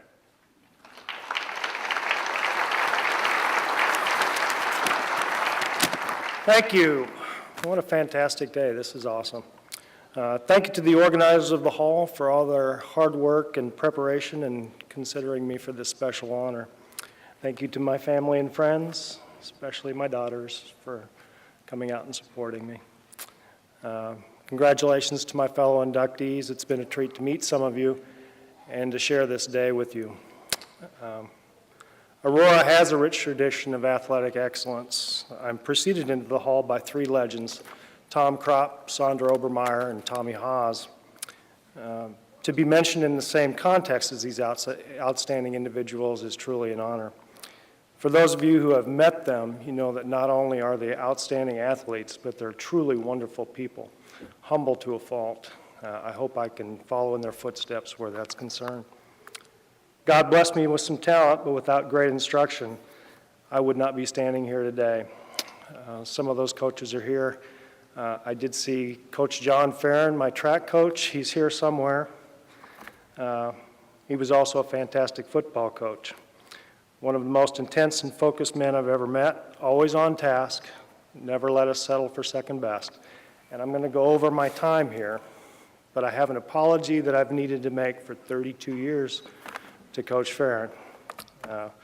Larry Porter was out doing the Athlete of the Year story on me, and somewhere in that interview, I mentioned that I hated track.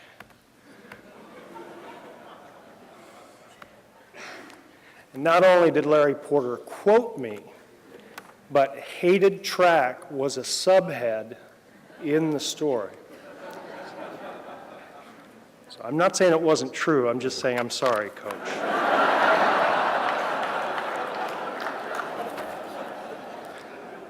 Basketball coach Bill Holliday, also a fellow Hall member. Man, we had some fun. Holy cow. I mean, we worked like dogs in practice, drill after drill after drill, fundamental after fundamental after fundamental. But when game time came, he turned us loose and we had a ball. Thanks, Coach Holliday. Football coach Jack Guggenmoss, he is here someplace. He should be a Hall of Famer. I'm just saying. I learned from him that it wasn't the score that mattered. It was whether or not you'd played up to your potential. One day after a football game that we'd won 100-0, whatever the score was, and I was feeling pretty good about it. Coach Guggenmoss came up to me and he says, "How do you think we did?" And, I don't remember what I said, but, I was pretty happy. And he just shook his head and he said, "We got a lot of work to do." And, I learned from him that it's not about what the score says. It's whether you play up to your potential. And I would argue that Coach Guggenmoss led more players to play way beyond their potential than a lot of coaches. So thank you very much, Coach Guggenmoss. And of course, there was Mom and Dad. Mom was the behind-the-scenes one. She was the operations manager, if you will. She was the unsung hero. She always made sure my uniforms were clean, made me wash my practice stuff. Phenomenal pregame meals. She was the quiet one, except once at a baseball game. I was pitching and I was struggling. I could not find the plate with both hands if you led me to it. I was struggling. And baseball has a lot of downtime, a lot of moments where you're not doing anything. And during one of those moments, Mom's frustrated voice came out of the stands and, "Come on, Kevin, throw strikes."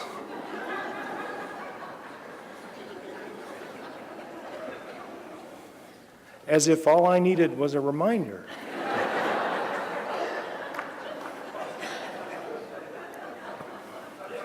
Love you, Mom.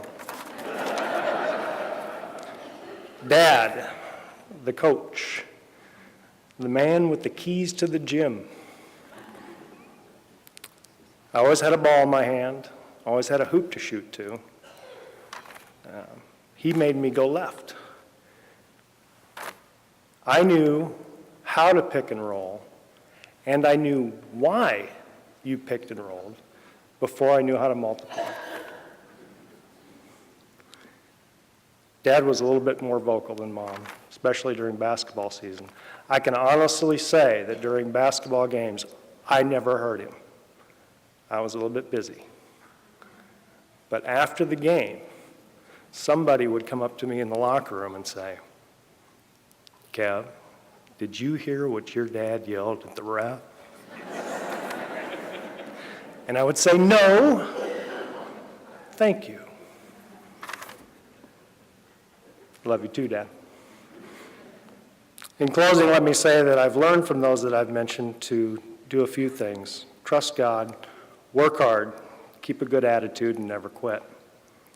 Can't say that I've done those things perfectly throughout my life, but I can say that when I followed those simple principles, good things happen. Thank you all for being here and sharing this special day with us, and God bless. Oh, and go Sharks.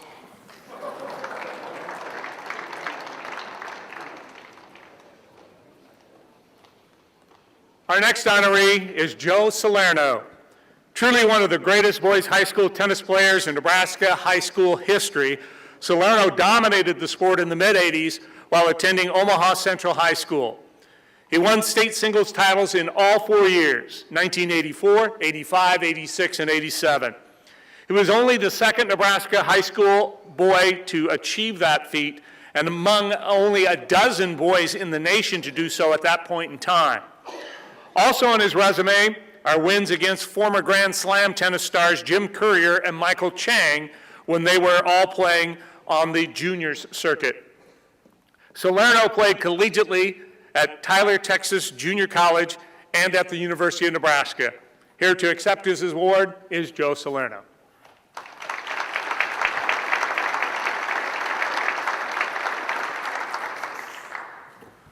First of all, I'd like to thank the committee for inducting me. This is an incredible honor. It's also an incredible honor to be inducted with the rest of you athletes. My friend Rick Harris called me and told me that I was nominated for the Nebraska Hall of Fame on Easter. And in actuality, I was actually going to be inducted. But the day he told me I was going to be nominated, he said they were going to nominate 1 out of 10 athletes. And as soon as they said Eric Crouch, I said, well, maybe next time. And then that was on Sunday, and then on Monday he called me and said, no, hey, you're actually going to be inducted. And I said, well, what's it going to be, man? Am I going to be inducted, or am I just going to be nominated? So it's truly an honor to be up here. On the plane here, I currently live in Chicago. I sat back and I thought about all the honors that I've received throughout my career and all the different people that I've met during my career as well. And I just asked myself, to a sense, what is my biggest honor now? Because I don't feel that I'm probably going to reach any more accolades other than coaching. Is it by beating Jim Courier, #1 player in the world? Is it by training with the #1 player in the world, Ilie Nastase? Meeting Arthur Ashe? And I said to myself, or also obviously winning 4 state championships as well as a tennis player. And then I asked myself, there's no bigger honor than actually being able to come home to your own state, to where actually everything began for you as an athlete. This honor today trumps any honor, any individual win, any team win that I have ever accomplished. And I would like to thank Pat Salerno for hanging in there with me through this whole process. The one thing that all of us athletes have in common is the journey. Once we start becoming an athlete, whether it's one sport, two sports, or three sports, we immediately become competitive. And that competitive edge goes a long ways, builds a lot of character. And just going through the grind, day in and day out, going through the highs and lows, the biggest wins and some of the toughest losses, and sometimes just telling yourself, I just want to quit. The mental madness that just goes through your head, and everybody here can relate to that, not just the athletes. But it's the perseverance that continues to lead us to try to accomplish more. And we build that perseverance through our family and our parents. And I'd like to thank my family, Sherry and Terry and Chris, George and Rick. And I'd like to thank some of my closest friends, Rick Harris, the boys standing back there who came here to support me. And during my high school experience, there's so many different memories, from basketball to baseball and then tennis. You know, my freshman year, I said to myself, there's probably no chance I'm going to win a state championship my freshman year.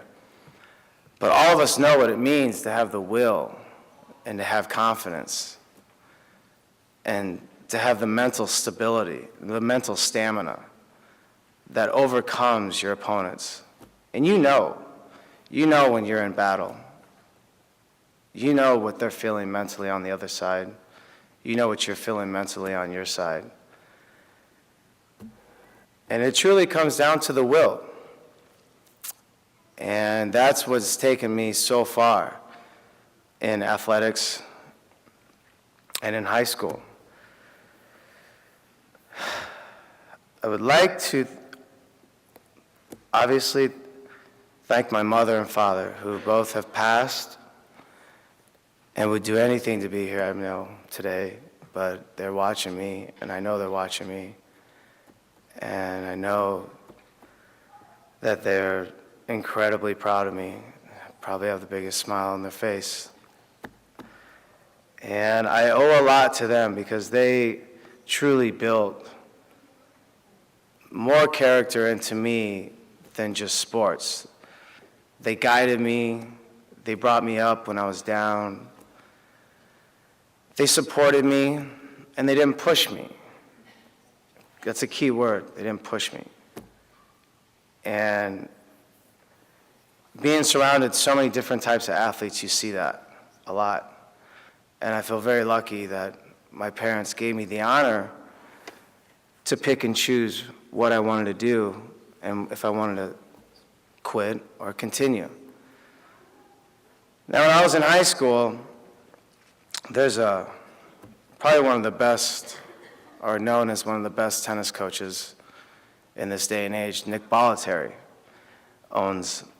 runs a very, very big tennis academy in Florida. And when I was 16, he came across me at a national tournament, and he wanted to build a team. So I'm like, yeah, well, whatever, what team? And the team consists of Andre Agassi, Jim Courier, David Wheaton, some players that were top 10 in the world, some players that I think you may know of already. And I turned the opportunity down. And everybody looked at me like I was crazy. Nick Bollettieri was completely stunned, didn't really get it. Full ride, training with the best players in the world. The reason why I didn't do it is because I wanted to continue as an athlete. I wanted to continue to play basketball, where I started as point guard and sometimes didn't start. But I wanted to go through that experience, and I loved the competition and the challenges that it takes. And I also wanted to play baseball.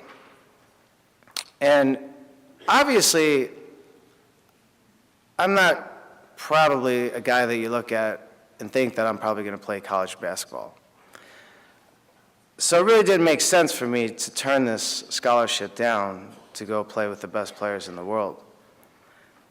But with my dedication to the high school sports, Nebraska high school sports, I continued to stay in high school and play at Omaha Central. And I finished my career with 4 state championships in tennis, which was my biggest accolade in high school. And last, I would like to simply dedicate this award to my mother and father, Joseph and Rose Salerno. Thank you very much.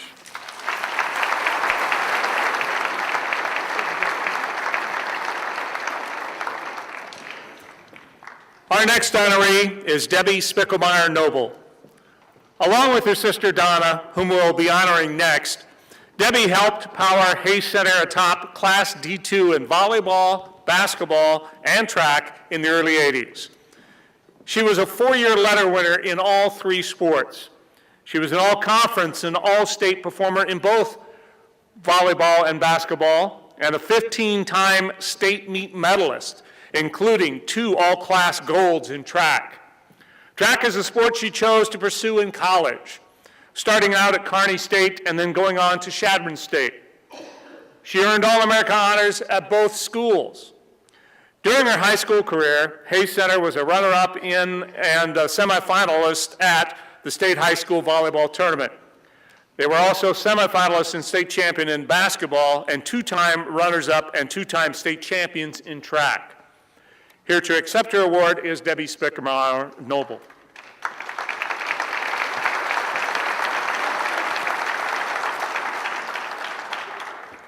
Thank you to the Nebraska High School Hall of Fame Board for choosing Donna and I for this great honor.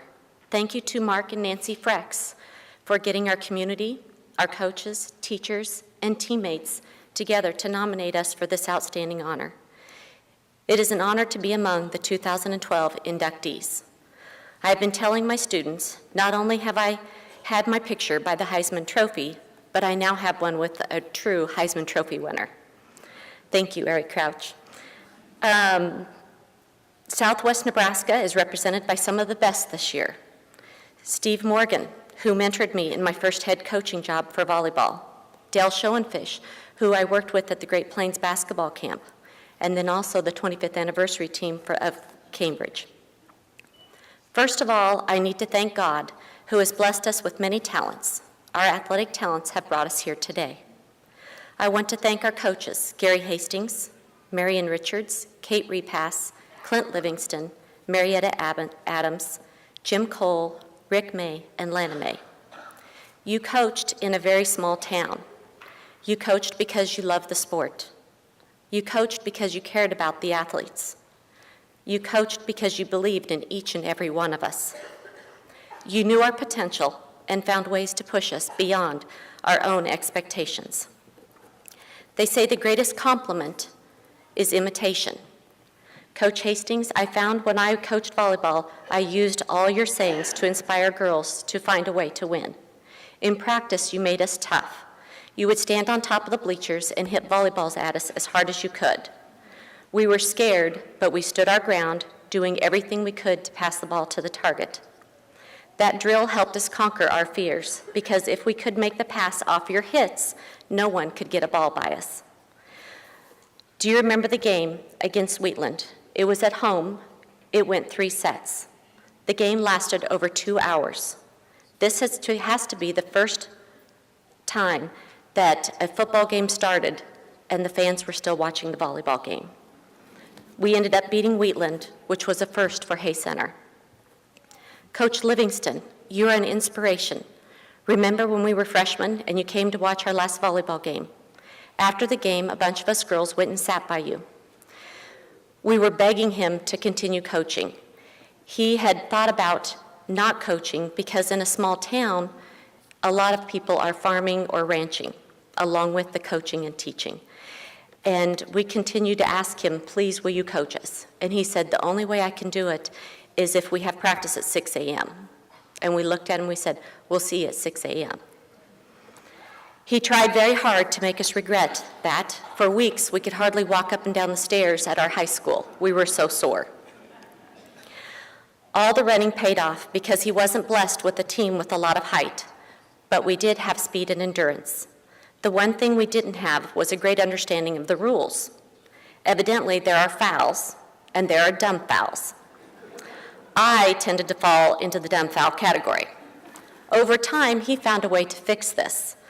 For every dumb foul, you had to run a mile. I got tired of running 4 miles after every game, so I changed my ways. Thank goodness basketball doesn't allow more than 5 fouls. His hard work, sacrifice paid off with us making 3 trips to the state, and one of them proved to be a championship in 1985. Our running career started with Junior Olympics. Thank you, Coach Gary Hastings, for mentioning Junior Olympics to our parents. Of course, Mom took the idea and ran with it. She had us running over the hills and back, timing us with her stopwatch that she went to every track meet with. She would drive us to McCook to run in the Junior Olympic meet every year. There was one year we didn't know if we were going to make it. We lived out in the country, and it was dirt roads, and it had rained. So Mom was plowing mud, trying to get us to McCook. We ended up going off the road and getting stuck. Donna and I got out. We're pushing the car, trying to get us out.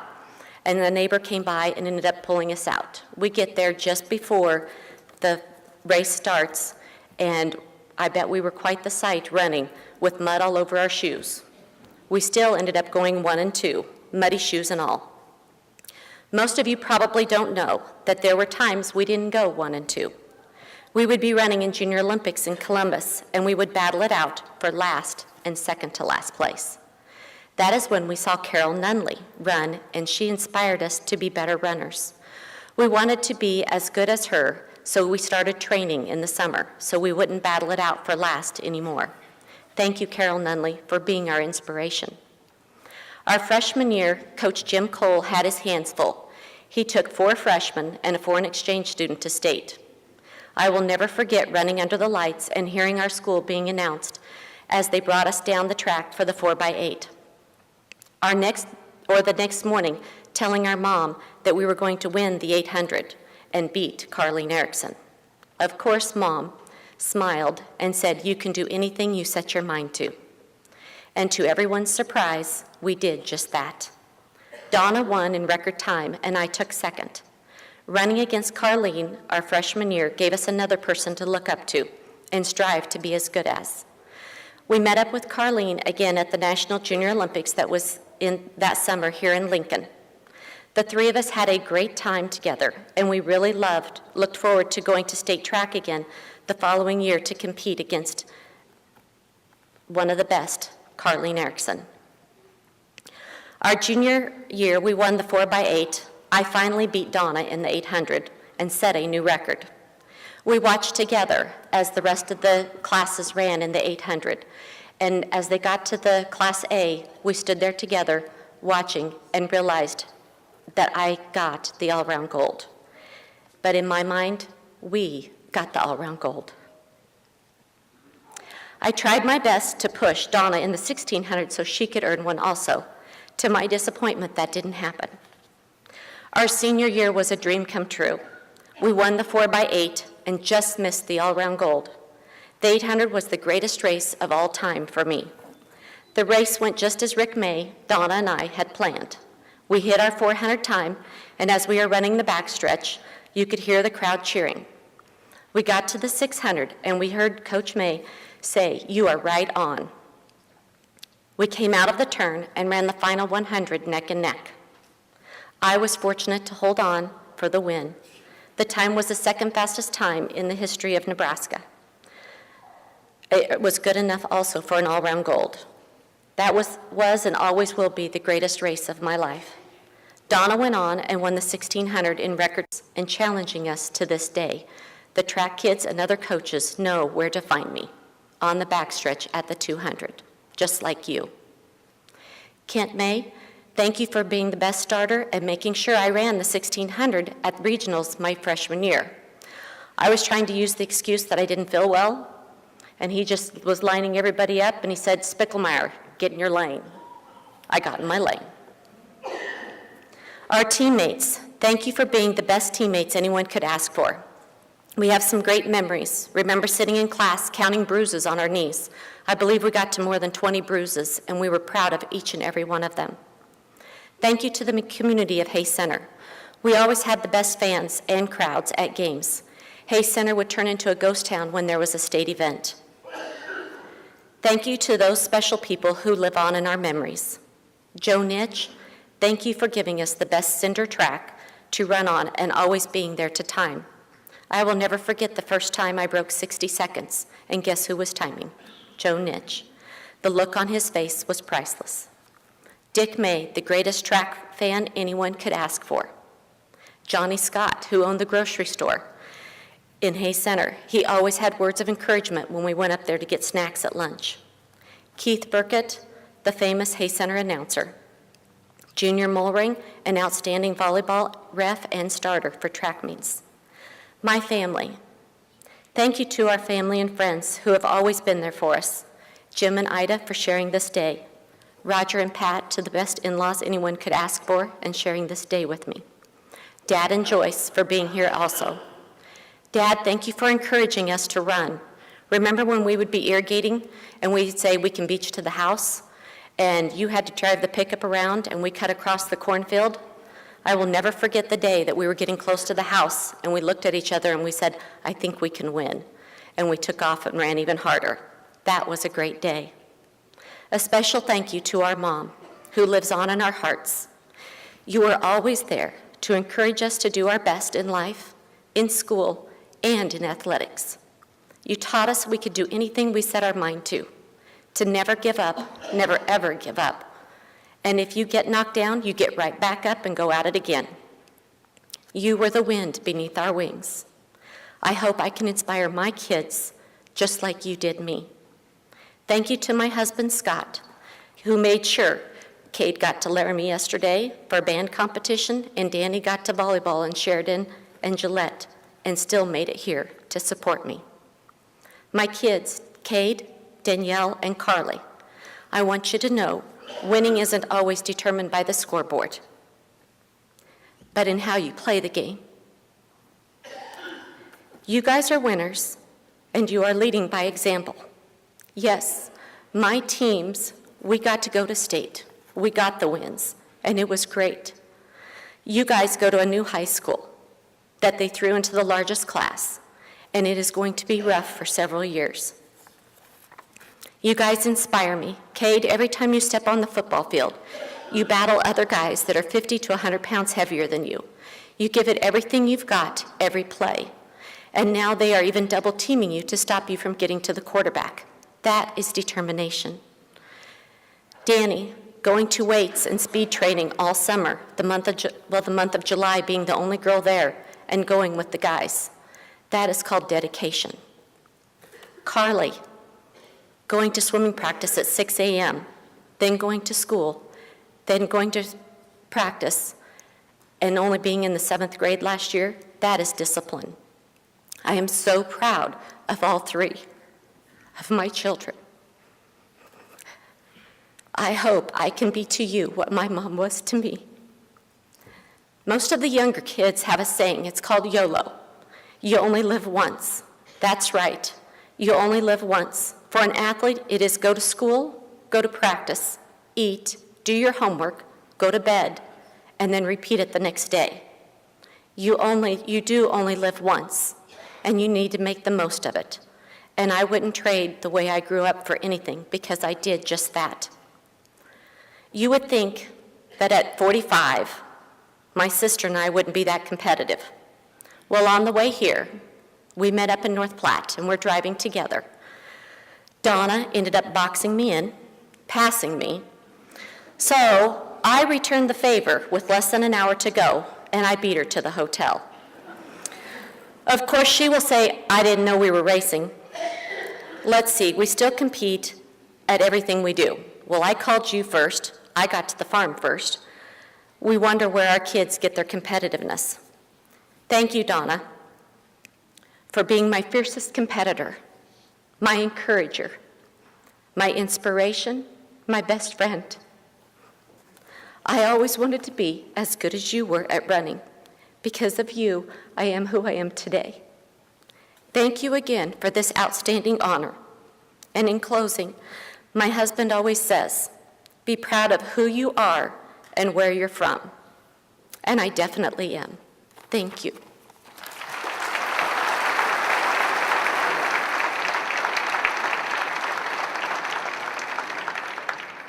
Our next inductee is Donna Spickelmeyer-Valine. Donna made it twice as difficult for opponents of Hayes Center in the 80s by matching her sister's accomplishments step for step. She too was a 12-time letter winner in volleyball, basketball, and track. She was a multi-time All-Stater in volleyball and basketball and earned a total of 16 medals at the state track meet. She too decided to compete in track in college.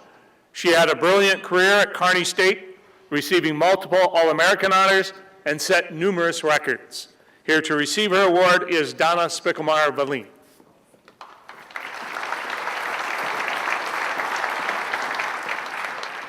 Thank you to the Nebraska High School Hall of Fame Board for this honor. I also want to thank Mark and Nancy Frex again for the time you spent gathering the information from our coaches and teammates, so Deb and I could be nominated for this honor.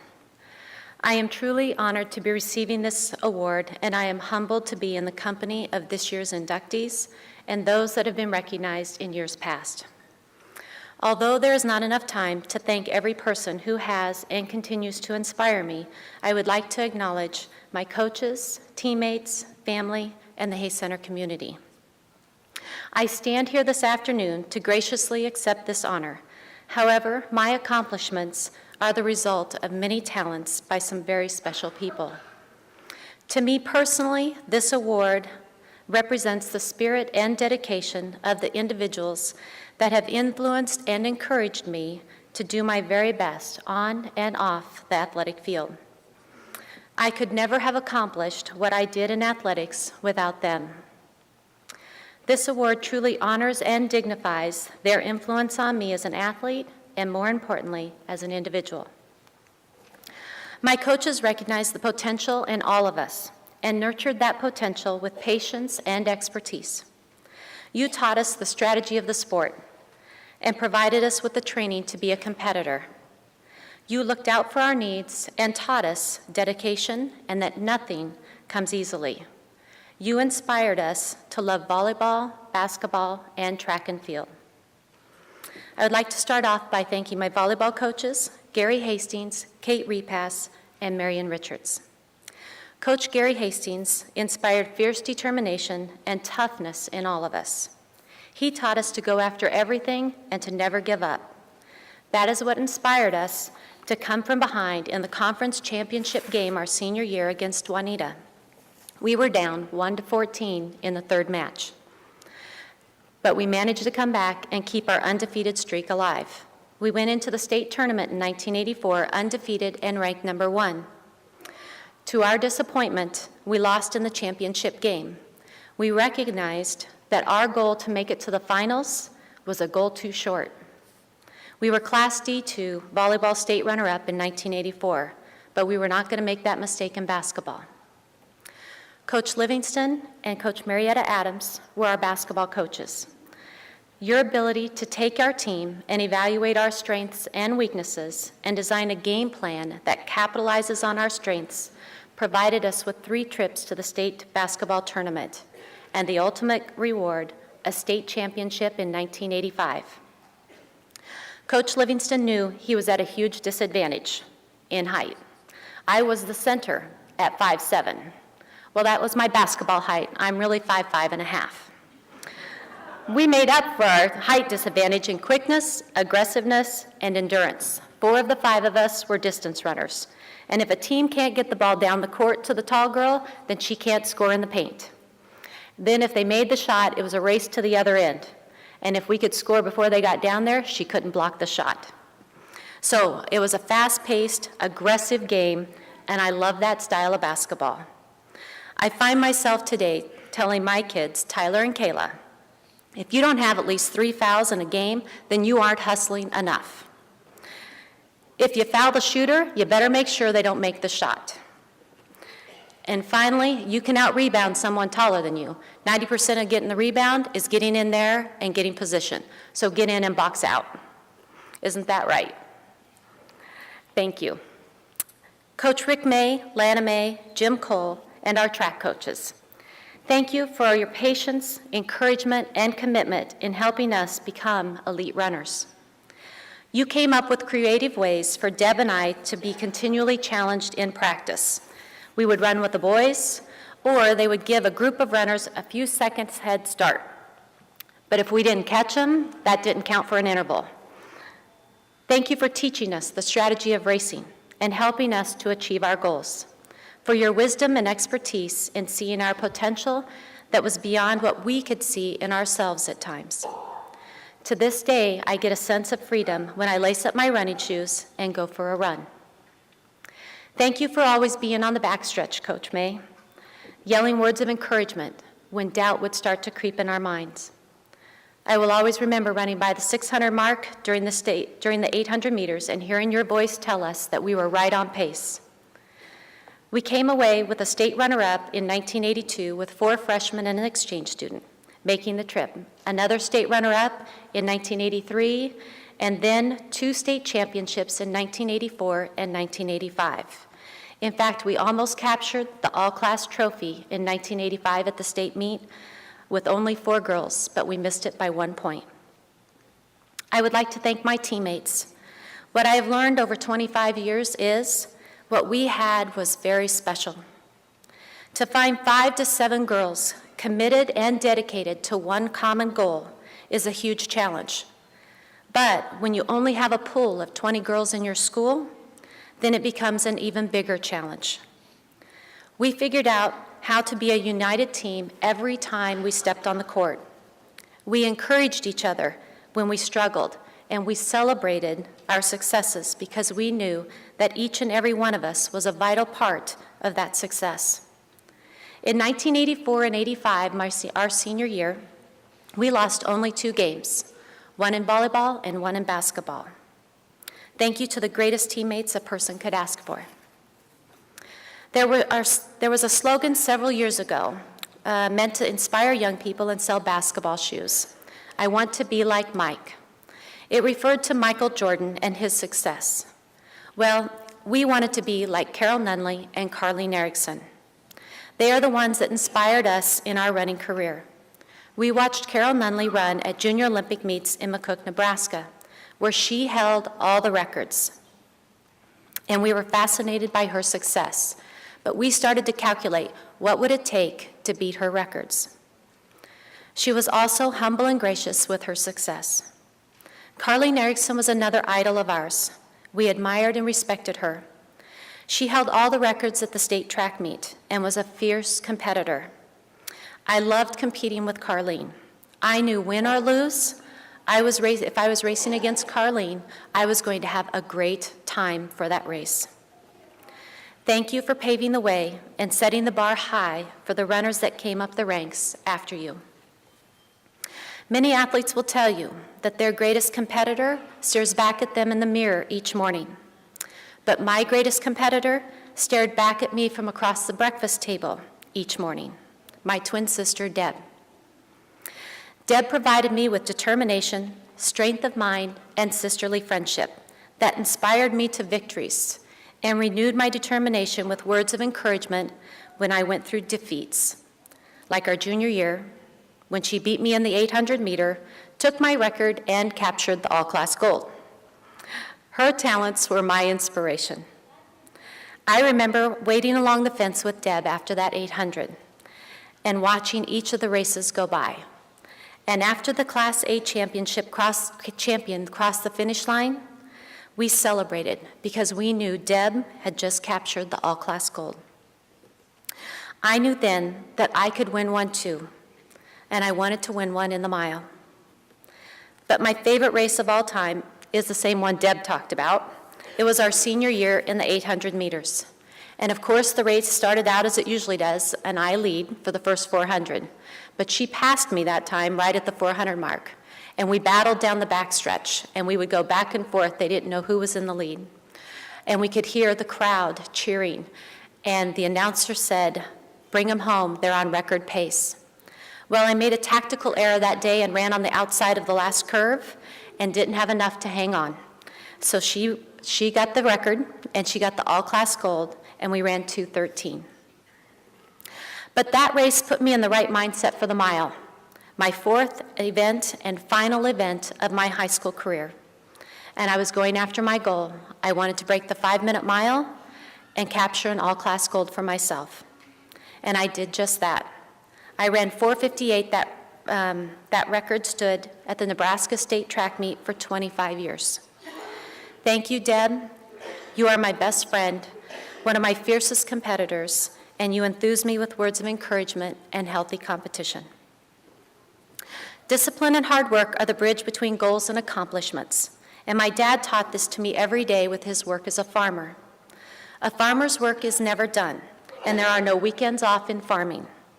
The discipline and hard work carried over into my life and training as an athlete. He also taught us that hard work could be fun.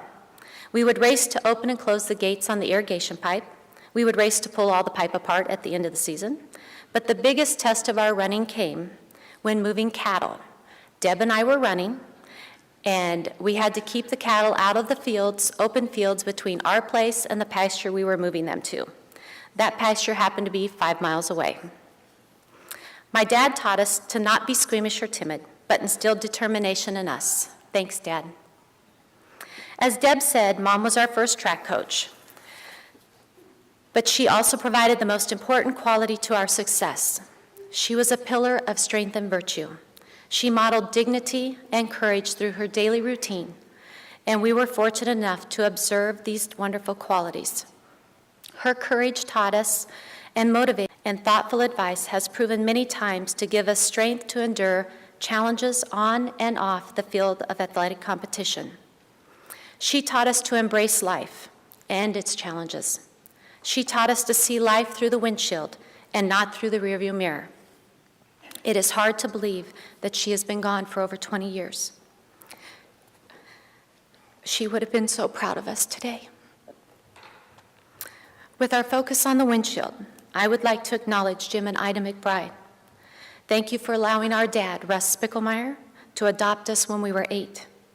That was a huge sacrifice to allow someone else to raise your children, but being a Spickelmeyer and growing up in Hayes Center was a very rewarding life. Thank you for your persistence with sending birthday cards and Christmas cards every year since Mom passed. And like my former mother-in-law said, Emily Valine, you can never have too many people in your life that love you. I would like to acknowledge my children, Tyler and Kayla. I hope I can be everything to you that my mom was to me. I hope I inspire you to be your best, to face challenges head on, to set goals and be committed to obtaining them. I want you to know that I'm extremely proud of both of you and your achievements on and off the fields of athletics. You are growing into amazing young adults, and I look forward to celebrating all of your accomplishments. I hope I can take the wonderful opportunities, enthusiasm, pride, determination, and motivation that I have been privileged to receive from so many special people and open the doors of opportunity for Tyler and Kayla, and I hope they can reach the fullest potential. I love you. Finally, a quick acknowledgement to Dick May, who was an avid track fan in Hayes Center, Kent May, the best starter at a track meet ever, Joe Nitch, our school custodian and groundsperson. He made sure we had the best cinder track. He made sure that our gym was always open at 6 a.m. and ready for basketball practice, and he was also a timer at all of our meets. Mark Frex and Steve Hoagland for their I Missed It Sports edition for the local newspaper, Times Republican. Keith Burkett, the Hayes Center sports announcer for all sports, and Omaha Burke High School teacher, Jill Garlock. She embraced our success at the state track meet and handed Deb and I all of our medals.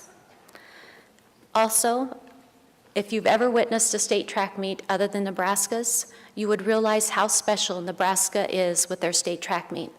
They run a state track meet professionally, efficiently, and you walk away from a state track meet competing there and have the greatest feeling that you have competed with the greatest athletes.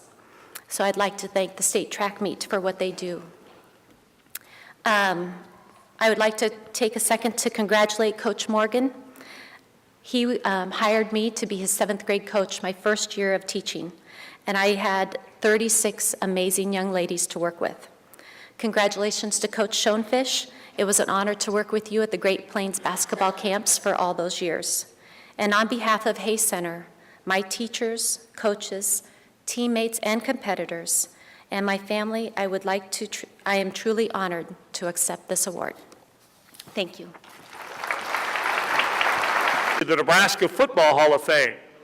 Torzan also had a solid professional football career, playing from 1960 to 1966 for 4 different teams in the old AFL.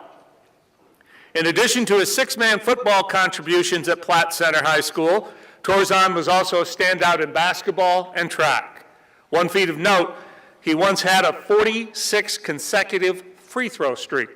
Here to accept his award is Laverne Torzan.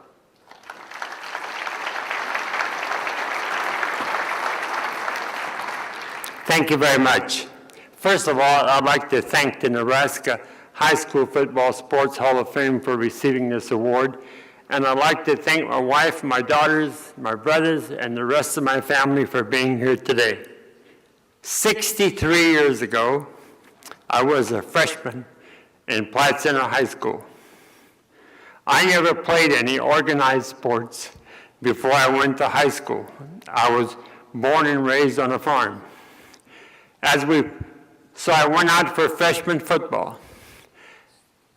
As I practiced, we practiced not very long every day, but on this particular day, we practiced longer than usual. And I had no ride home, so I ran home 2.5 miles. When I walked into the milk barn, my dad says, "Laverne, you're late. What are you going to do, eat that football?" And surprisingly, I played football for 17 years, and I never did eat that football. My career in high school as a freshman was limited. As a sophomore, I played end. As a junior, they switched me over to running back. We played a football game toward the end of the season where North Bend High School and Platte Center were undefeated. There were 8 seconds left in the game. We were behind 24-22. So I got the ball. I threw it in the end zone. Our guy caught it. And the North Bend guy knocked him back to this 8-inch line. That's where the referee spotted the ball. Unfortunately, we couldn't challenge and we had no pay-per-view. So that was our defeat, our only defeat of the season. As a senior, our football team was average. I played basketball. As a freshman, I made the varsity basketball team. It's kind of hard to believe for a guy that never played basketball before. As a sophomore, I averaged 18 points a game. As a junior, 22. As a senior, 26. We played a game against Humphrey St. Francis one time when I was a senior. St. Francis had a center that was 6'6". And my coach told me, "Laverne, go to the free throw line and see what he'll do. If he follows you, you should be able to work your way around him." Well, apparently I did. I scored 36 points, and Humphrey St. Francis scored 32. So that was one of my highlights of my basketball career. There's one thing I had in high school that I'm quite proud of. I consider this a trifecta. I scored 46 points in football against St. Edward. I scored 46 points in basketball against Monroe. and I made 46 consecutive free throws in game competition. I'm really proud of that.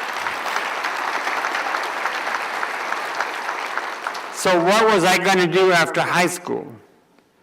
Nebraska had a spring game where they invited all potential freshman football players to come to the spring game. We had hot dogs and pop, and after the game, everybody went home and nobody talked to us. So the first day of fall camp for freshmen, there were 110 freshmen out for football, of which 6 were scholarship players.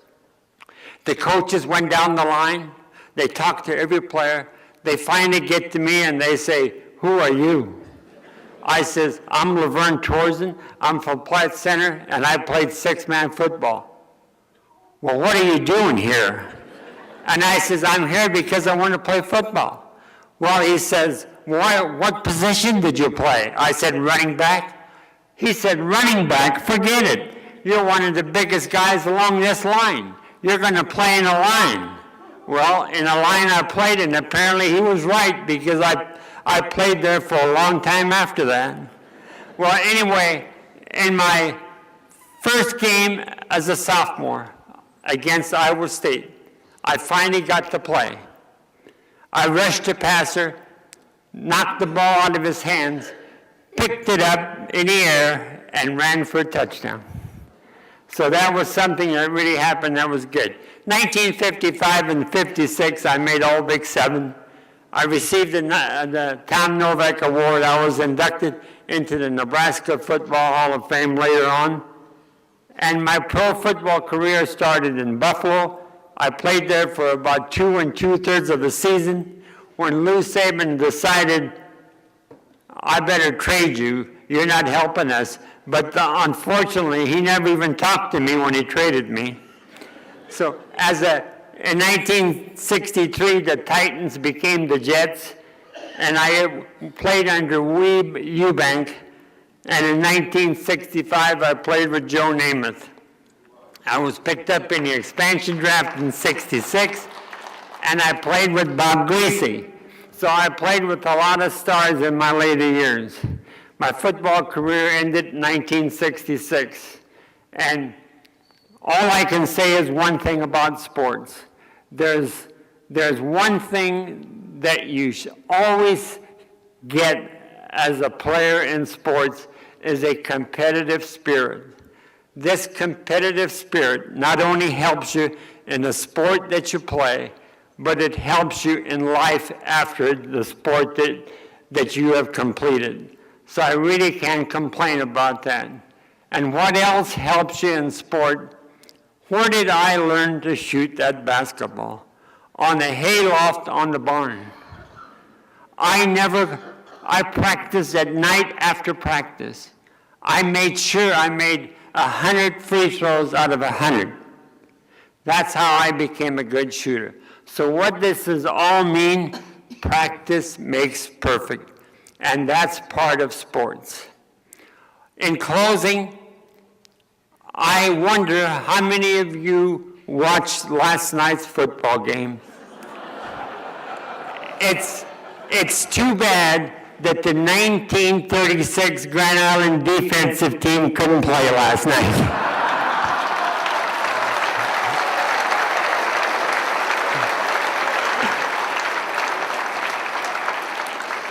And finally, there's one thing I will never forget. There is no place like Nebraska.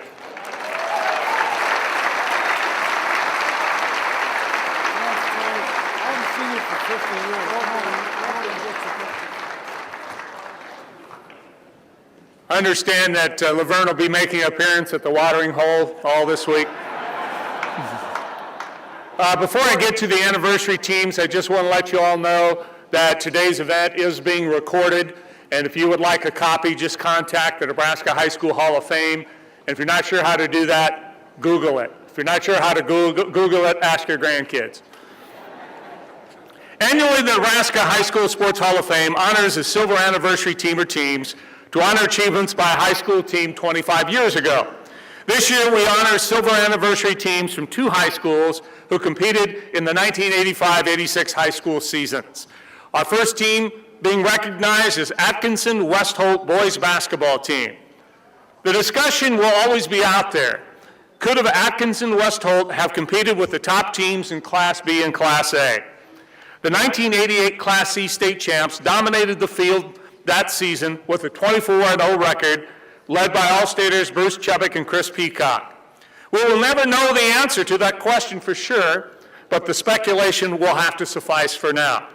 Here to serve as spokesman for the Atkinson West Holt boys basketball team is Bruce Chubbuck.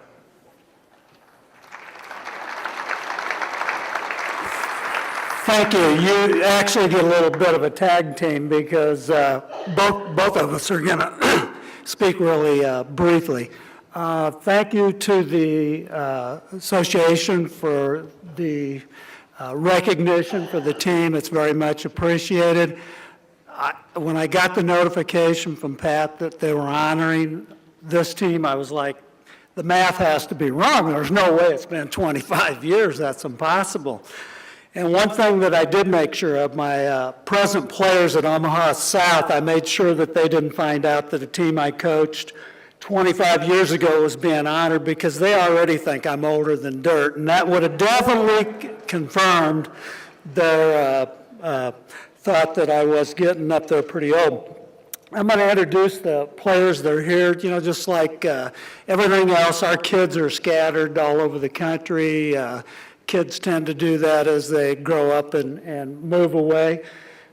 The first guy is my son, Bruce Chubbuck, who played at the University of Nebraska after he left Atkinson West Holt. Had a pretty good career at the University of Nebraska, and now is my assistant coach at Omaha South, and he's glad we finally got some big guys there to work with.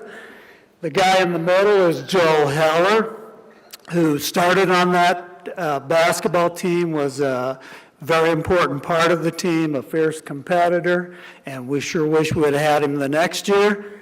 And the big guy on the end, Jamie Luber, was actually our post player on that team and had a great football career, starting tackle at the University of Nebraska. Jamie, they could have used you last night.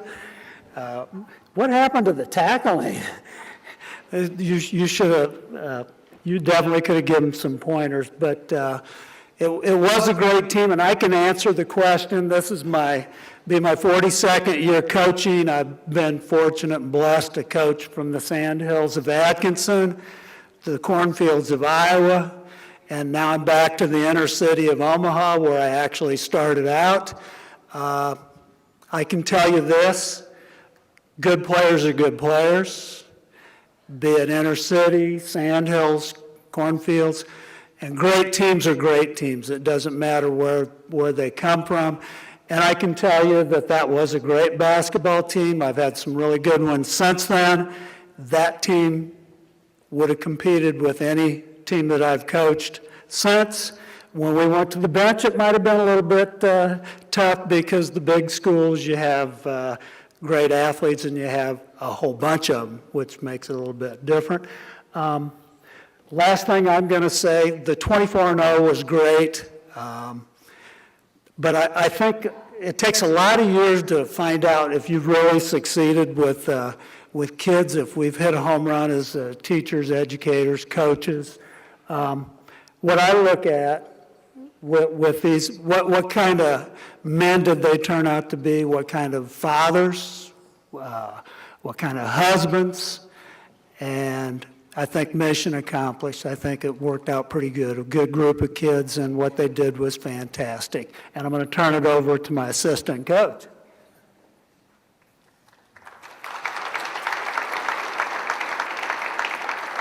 Fumble.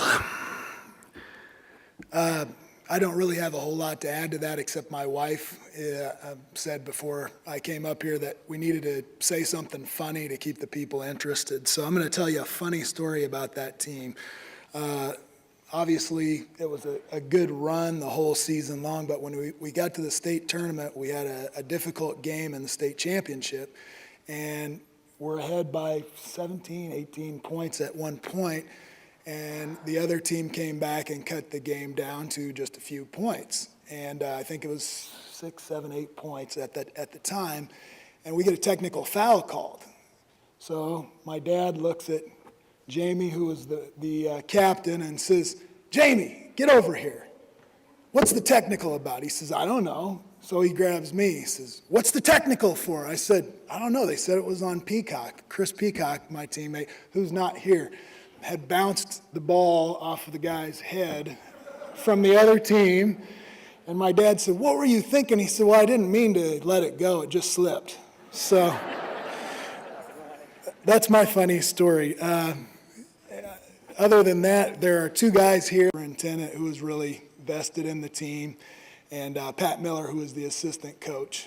And we could go into funny stories all day long about him. But thank you again for the honor. Congratulations to all the other honorees, and thanks for being here.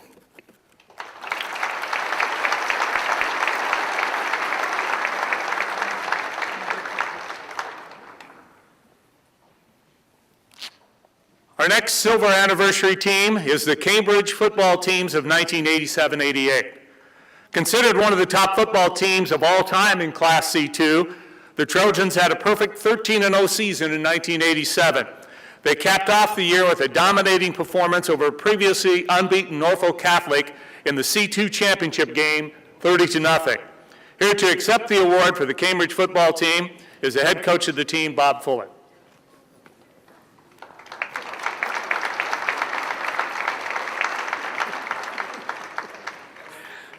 Good afternoon. It's a privilege to be here to be the spokesman of our 87 state championship team. And there's a lot of thank yous that I would like to pass out of people that are not here. Back in '84, Jim Tenneper took a real gamble on hiring us to coach this team. And I have to thank him for the opportunity. I have to thank him, Don Stein, also our principal at that time, who has passed on, also our Board of Education, for giving the opportunities of what we needed to do to try to turn things around. We've talked, Coach Schoenfish talked about the fact about Cambridge being a football town, but I'll tell you, it's been very rich in tradition in all sports, and certainly the Board of Education gave us that opportunity. And I can't say enough about the parents. The parents are so supportive there, and also, community. And I don't think that there's any other small town in the state of Nebraska that is more supportive and has had as much success as Cambridge High School has had over the years. Here today, really before I introduce all these guys, and we met last night, a few of us, and we talked a little bit, but I have to say, as I introduce, I'm going to try to remember what positions they played. So if I mess up, you guys let me know about that, okay? But one thing about this football team, they started back, and not all of them are seniors here today, but they started back setting goals and then also getting real involved in our weight program, and that was real vital to getting things turned around, because previously, these seniors that are here today, previous to that, they'd won the football teams, three teams previous to that had won one game, and that was by a forfeit. So they had a tough road to hold, and this team worked very hard. You talk about perfect practice and perfect play. That's what they believed in doing, and they were probably the hardest hitting football team that I've been a part of being able to coach. And we always said that we didn't have to see a good hit, we could hear it. And we heard a lot of them during the time these guys were playing. But they certainly put forth the effort, the time, the dedication, and certainly had the passion to play the game. And I just feel privileged of being a part to be able to work with them. I'll start here introducing Coach Moe. Coach Moe has his jacket on. He's still able to get into that, even though it's been hanging in the closet for 25 years. But Coach Moe, step forward there, please. Coach Moe is a graduate of Cambridge High School, and he handled our defense, and I'll tell you this, and I mean this, there's not a better defensive coach in the state of Nebraska than him. He knows defense, he knows how to keep it simple, and be successful in doing that. Coach Bill Shoemaker, Bill is also a Cambridge graduate, and Bill came and started working with us, what was it, second year, I think, that we were there, because this first year was just Jeff and I. But Coach really added a lot. Both these individuals knew the kids and knew the community and how things went, and that was real important, I know that. A couple other people that helped with our program, Johnny Johnson, late Johnny Johnson, who was our junior high coach and helped on Friday night, just a tremendous asset to have. Also, Terry Paisley was our assistant coach, and we probably had the best trainer in the state of Nebraska. And then Jim Jones, he's not here today, but one thing about Jim, he's probably the only, and I always got worried about this because he always took care of the kids, but I always got worried when he asked them how they felt, because he was the local mortician in town. And but he was a great asset to us. So starting here with the players, and I'll ask him to step forward. Mike Harris. Mike played offensive guard and linebacker for us.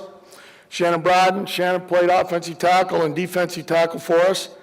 Rick Sayer played offensive guard and defensive end for us. Troy Paisley. Troy played tight end and played linebacker for us. Don Hosick. Don played running back for us and played in the secondary for us. John Dutton. John played tight end and played defensive end for us. Sean Johnson. Sean played nose guard, played offensive guard for us.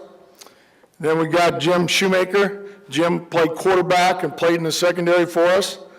Doug Whitty. Doug played flanker for us and played in the secondary. J.F. Hoffman. J.F. Hoffman played quarterback for us and defensive end. And Trevor Kubik. Trevor played fullback and played linebacker for us. And on that football team, Trevor and JF and Doug and Sean were all state football players. And JF was C2 Offensive Player of the Year, and Trevor was C2 Defensive Player of the Year. And, it's really, it makes a coach, after so long, a lot of kids you work with will come up and say, hey, I call you by your first name, not these guys. They come up and they say, Coach, how you doing?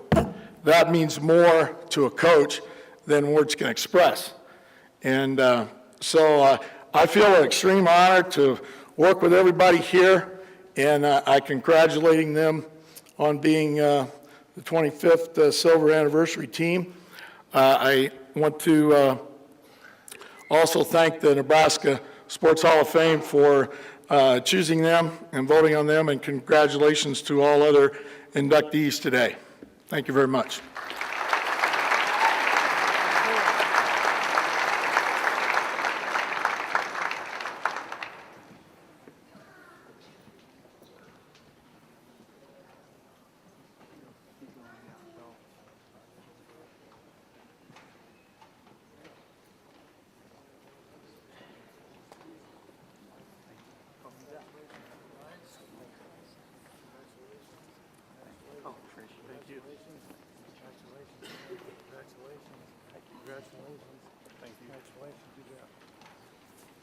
If you think I was going to try to cut in that line, you're crazy.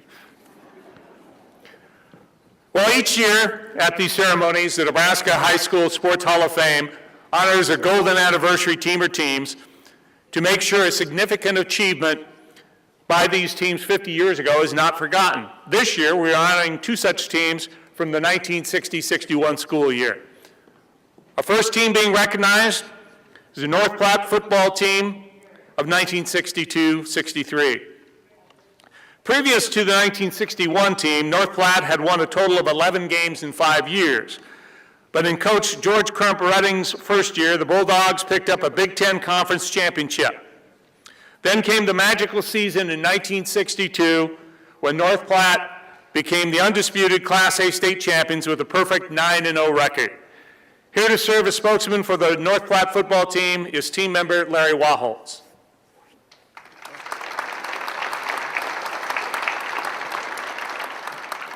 I'd like to start by thanking the Nebraska High School Sports Hall of Fame for voting us in as one of the Golden Anniversary teams. There were a number of things that led up to us winning the state championship in 1962, and I had a few stories to tell, but I've been ordered to make this as short and sweet as I can, and so I'll obey that and just touch on a couple of things. Probably the most critical thing that happened leading up to our state championship was in the summer of 1961, the North Platte Board of Education was looking for a new football coach. And it happened that one of the board members was an acquaintance of the head football coach at the University of Kansas. And his name was Jack Mitchell, and he was an excellent football coach. Kansas was kind of a powerhouse in those days in the Big Eight. At any rate, the individual's name from our Board of Education was Harold Kay. And he called his friend Jack Mitchell and told him that we were looking for a football coach in North Platte. And so immediately upon learning that, Jack Mitchell started talking about a football coach that was from a little town in central Kansas called Larned, Kansas, and his name was George Crump Redding. And he said, this guy is an excellent football coach. He said, don't let the size of the town bother you if you think that you want to offer this guy the job. He said that as small as Larned was, they had won the state all-class football championship 2 or 3 years prior to that. And he said he's such a good coach that whenever Crump Redding, this individual's name was Crump Redding, he said whenever he calls me and tells me that he's got a guy that can play football, he said we ask 2 questions. We ask what their name is and what their address is, and we send them a scholarship. He said this guy has sent us some really good kids. So the Board of Education contacted Coach Redding and had him come to North Platte, and they got him hired. And North Platte had been a town that other teams really liked to come and play because they could normally shove us around and leave with a W. But when Coach Redding arrived, all those things changed. Coach Redding had a philosophy that if you could block and tackle better than the team that you were playing, chances are you'd probably win the game. And I want you to know that from the very first practice that we ever had until we graduated in our senior year, every night of practice you had live blocking and tackling drills. And it was shortly after he got there, after maybe 5, 6 weeks, we found that fundamentally we were a pretty good football team.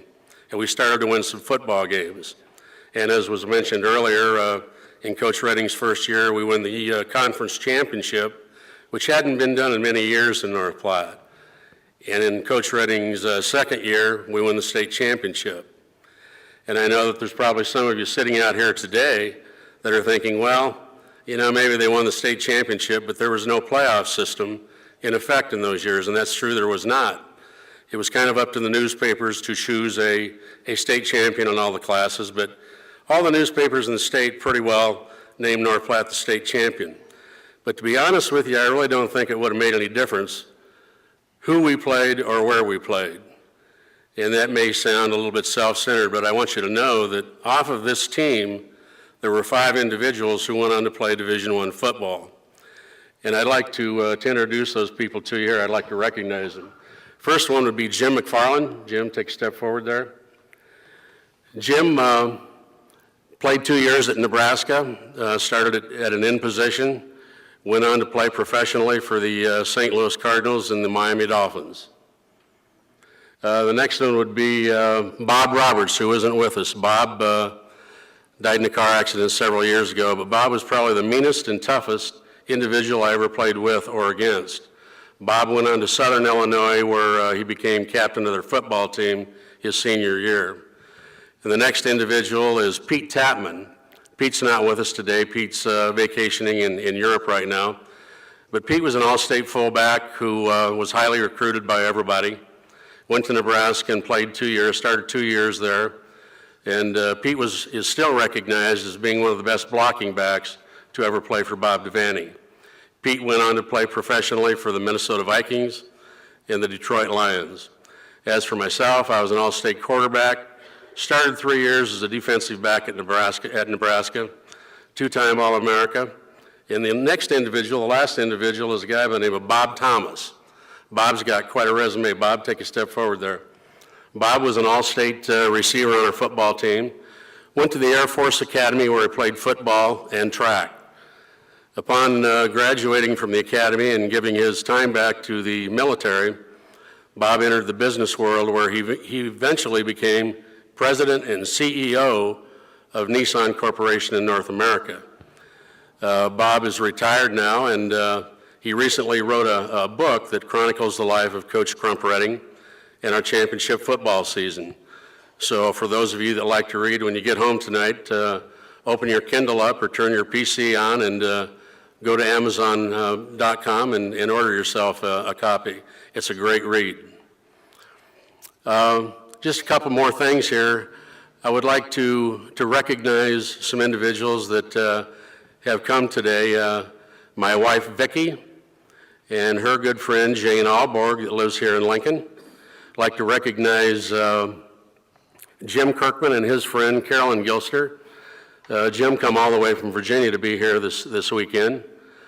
I'd like to recognize my son and his family, Chad and Rhonda. And my daughter, Wendy, surprised us by showing up this morning. She flew in from Pennsylvania. And I'd also like to recognize the 4 most wonderful people in the world, my 4 grandchildren, Carter and Charlie Waholtz, and my 2 granddaughters, Hannah and Haley Barnes. Just one more thing. When I was inducted into this Hall of Fame in 2003, I had talked to some of the board members in regards to taking a look at getting our high school football coach, Crump Redding, into this very Hall of Fame. And apparently there are some bylaws that says that you have to have coached for a certain number of years or you're not allowed in. Well, we would like to have you take a look at your bylaws and maybe either amend them or make an exception in Coach Redding's behalf. If any one individual belongs in this Hall of Fame, it's George Crump Redding. I can assure you that none of us would be standing before you today if it weren't for him. And so if you could give it a little bit of consideration, we would appreciate that. Again, we say thank you very much.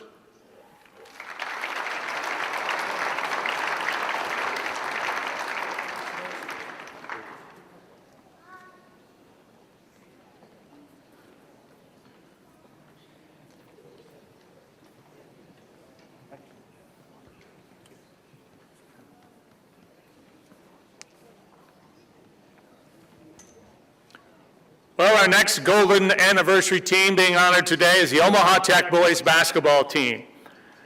In the 1962-63 seasons of the Class A field was loaded with teams like Omaha Central, Creighton Prep, and of course Omaha Tech. Tech lost to Central and Prep during the regular season, but got revenge over Prep with a win in the state final to finish as state champs with a 22-2 record. That team was loaded with talent, but 2 names any Nebraska high school basketball historian will recognize are Fred Hare and Ron Boone. Here to accept the award is Jerry Mosser, son of head coach Neil Mosser.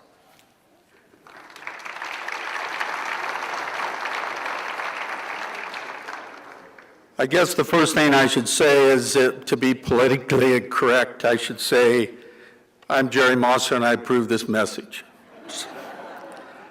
I'd like to introduce my wife, Gloria. She's in the 44 years. I also would like to step out in front of you. I had to buy a brand new pair of shoes, and she said, I told her nobody's going to see them, but so today, here's my shoes. So. She insisted on a new pair of shoes. This group right here, a lot of them are, a couple have passed away, and but these are some great guys right here that played some great basketball. And a lot of people out here sitting right now remember this group. A lot of coaches, for an example, Bob Whitehouse, who played at Bellevue. There's a lot of great people in this room right now that watch this team play.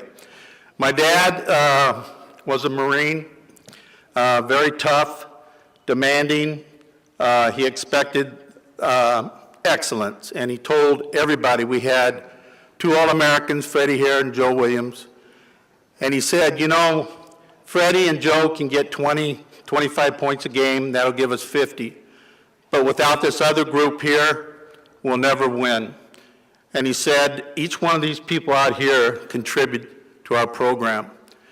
We were in a tough city league. For example, at South was Marlon Briscoe and the Vincent brothers. Bob Churches and Rookie Taylor were at North High. Wally Anazumas and Tim Pugh were at Prep. And Central had Armstrong, Cribbs, and Nelson, which were outstanding players. So some of the older people that were during that 60 generation would know how good these people were. They just made us better. They made us better players. They made us strive to win. And with my dad's coaching ability, and we became 22-2. The people that I have up here right now is, if you'd step up, Don and George Swanson. They were our trainers. With both of them, they were a pain in the butt, both of them. But they went through that whole year with us, and without them, we couldn't have made it. John Farmer, Mr. Knock you down and pick you up and didn't care if you were the coach's son or not. He would knock you down and then he wouldn't even pick me up. John Mackey, a great player. He filled in and just did a great job for us. Now, before I go too far, let me go back. John Farmer brought his family. They're out here, his wife. And Mackey brought his wife too, so I got to introduce them so I don't get in trouble. All right, and Harold Crow, he's the other guard that won many ball games for us by shooting free throws. All of them contributed to our program. And it's a great honor to be here to see all the people that were inducted today. They're great athletes. A lot of them talked about what they did and to become great athletes. They were on the farm, they were on the city. We didn't have anything when we were kids. The black and white TV just came out. I remember having a refrigerator with ice in it. So all we did was have time to play sports. And that was the big thing. And that's what these people up here did to make a good program out of Omaha Technical High School. So I'd like to thank you. I'd like to thank all the honorees. And I'd like to thank my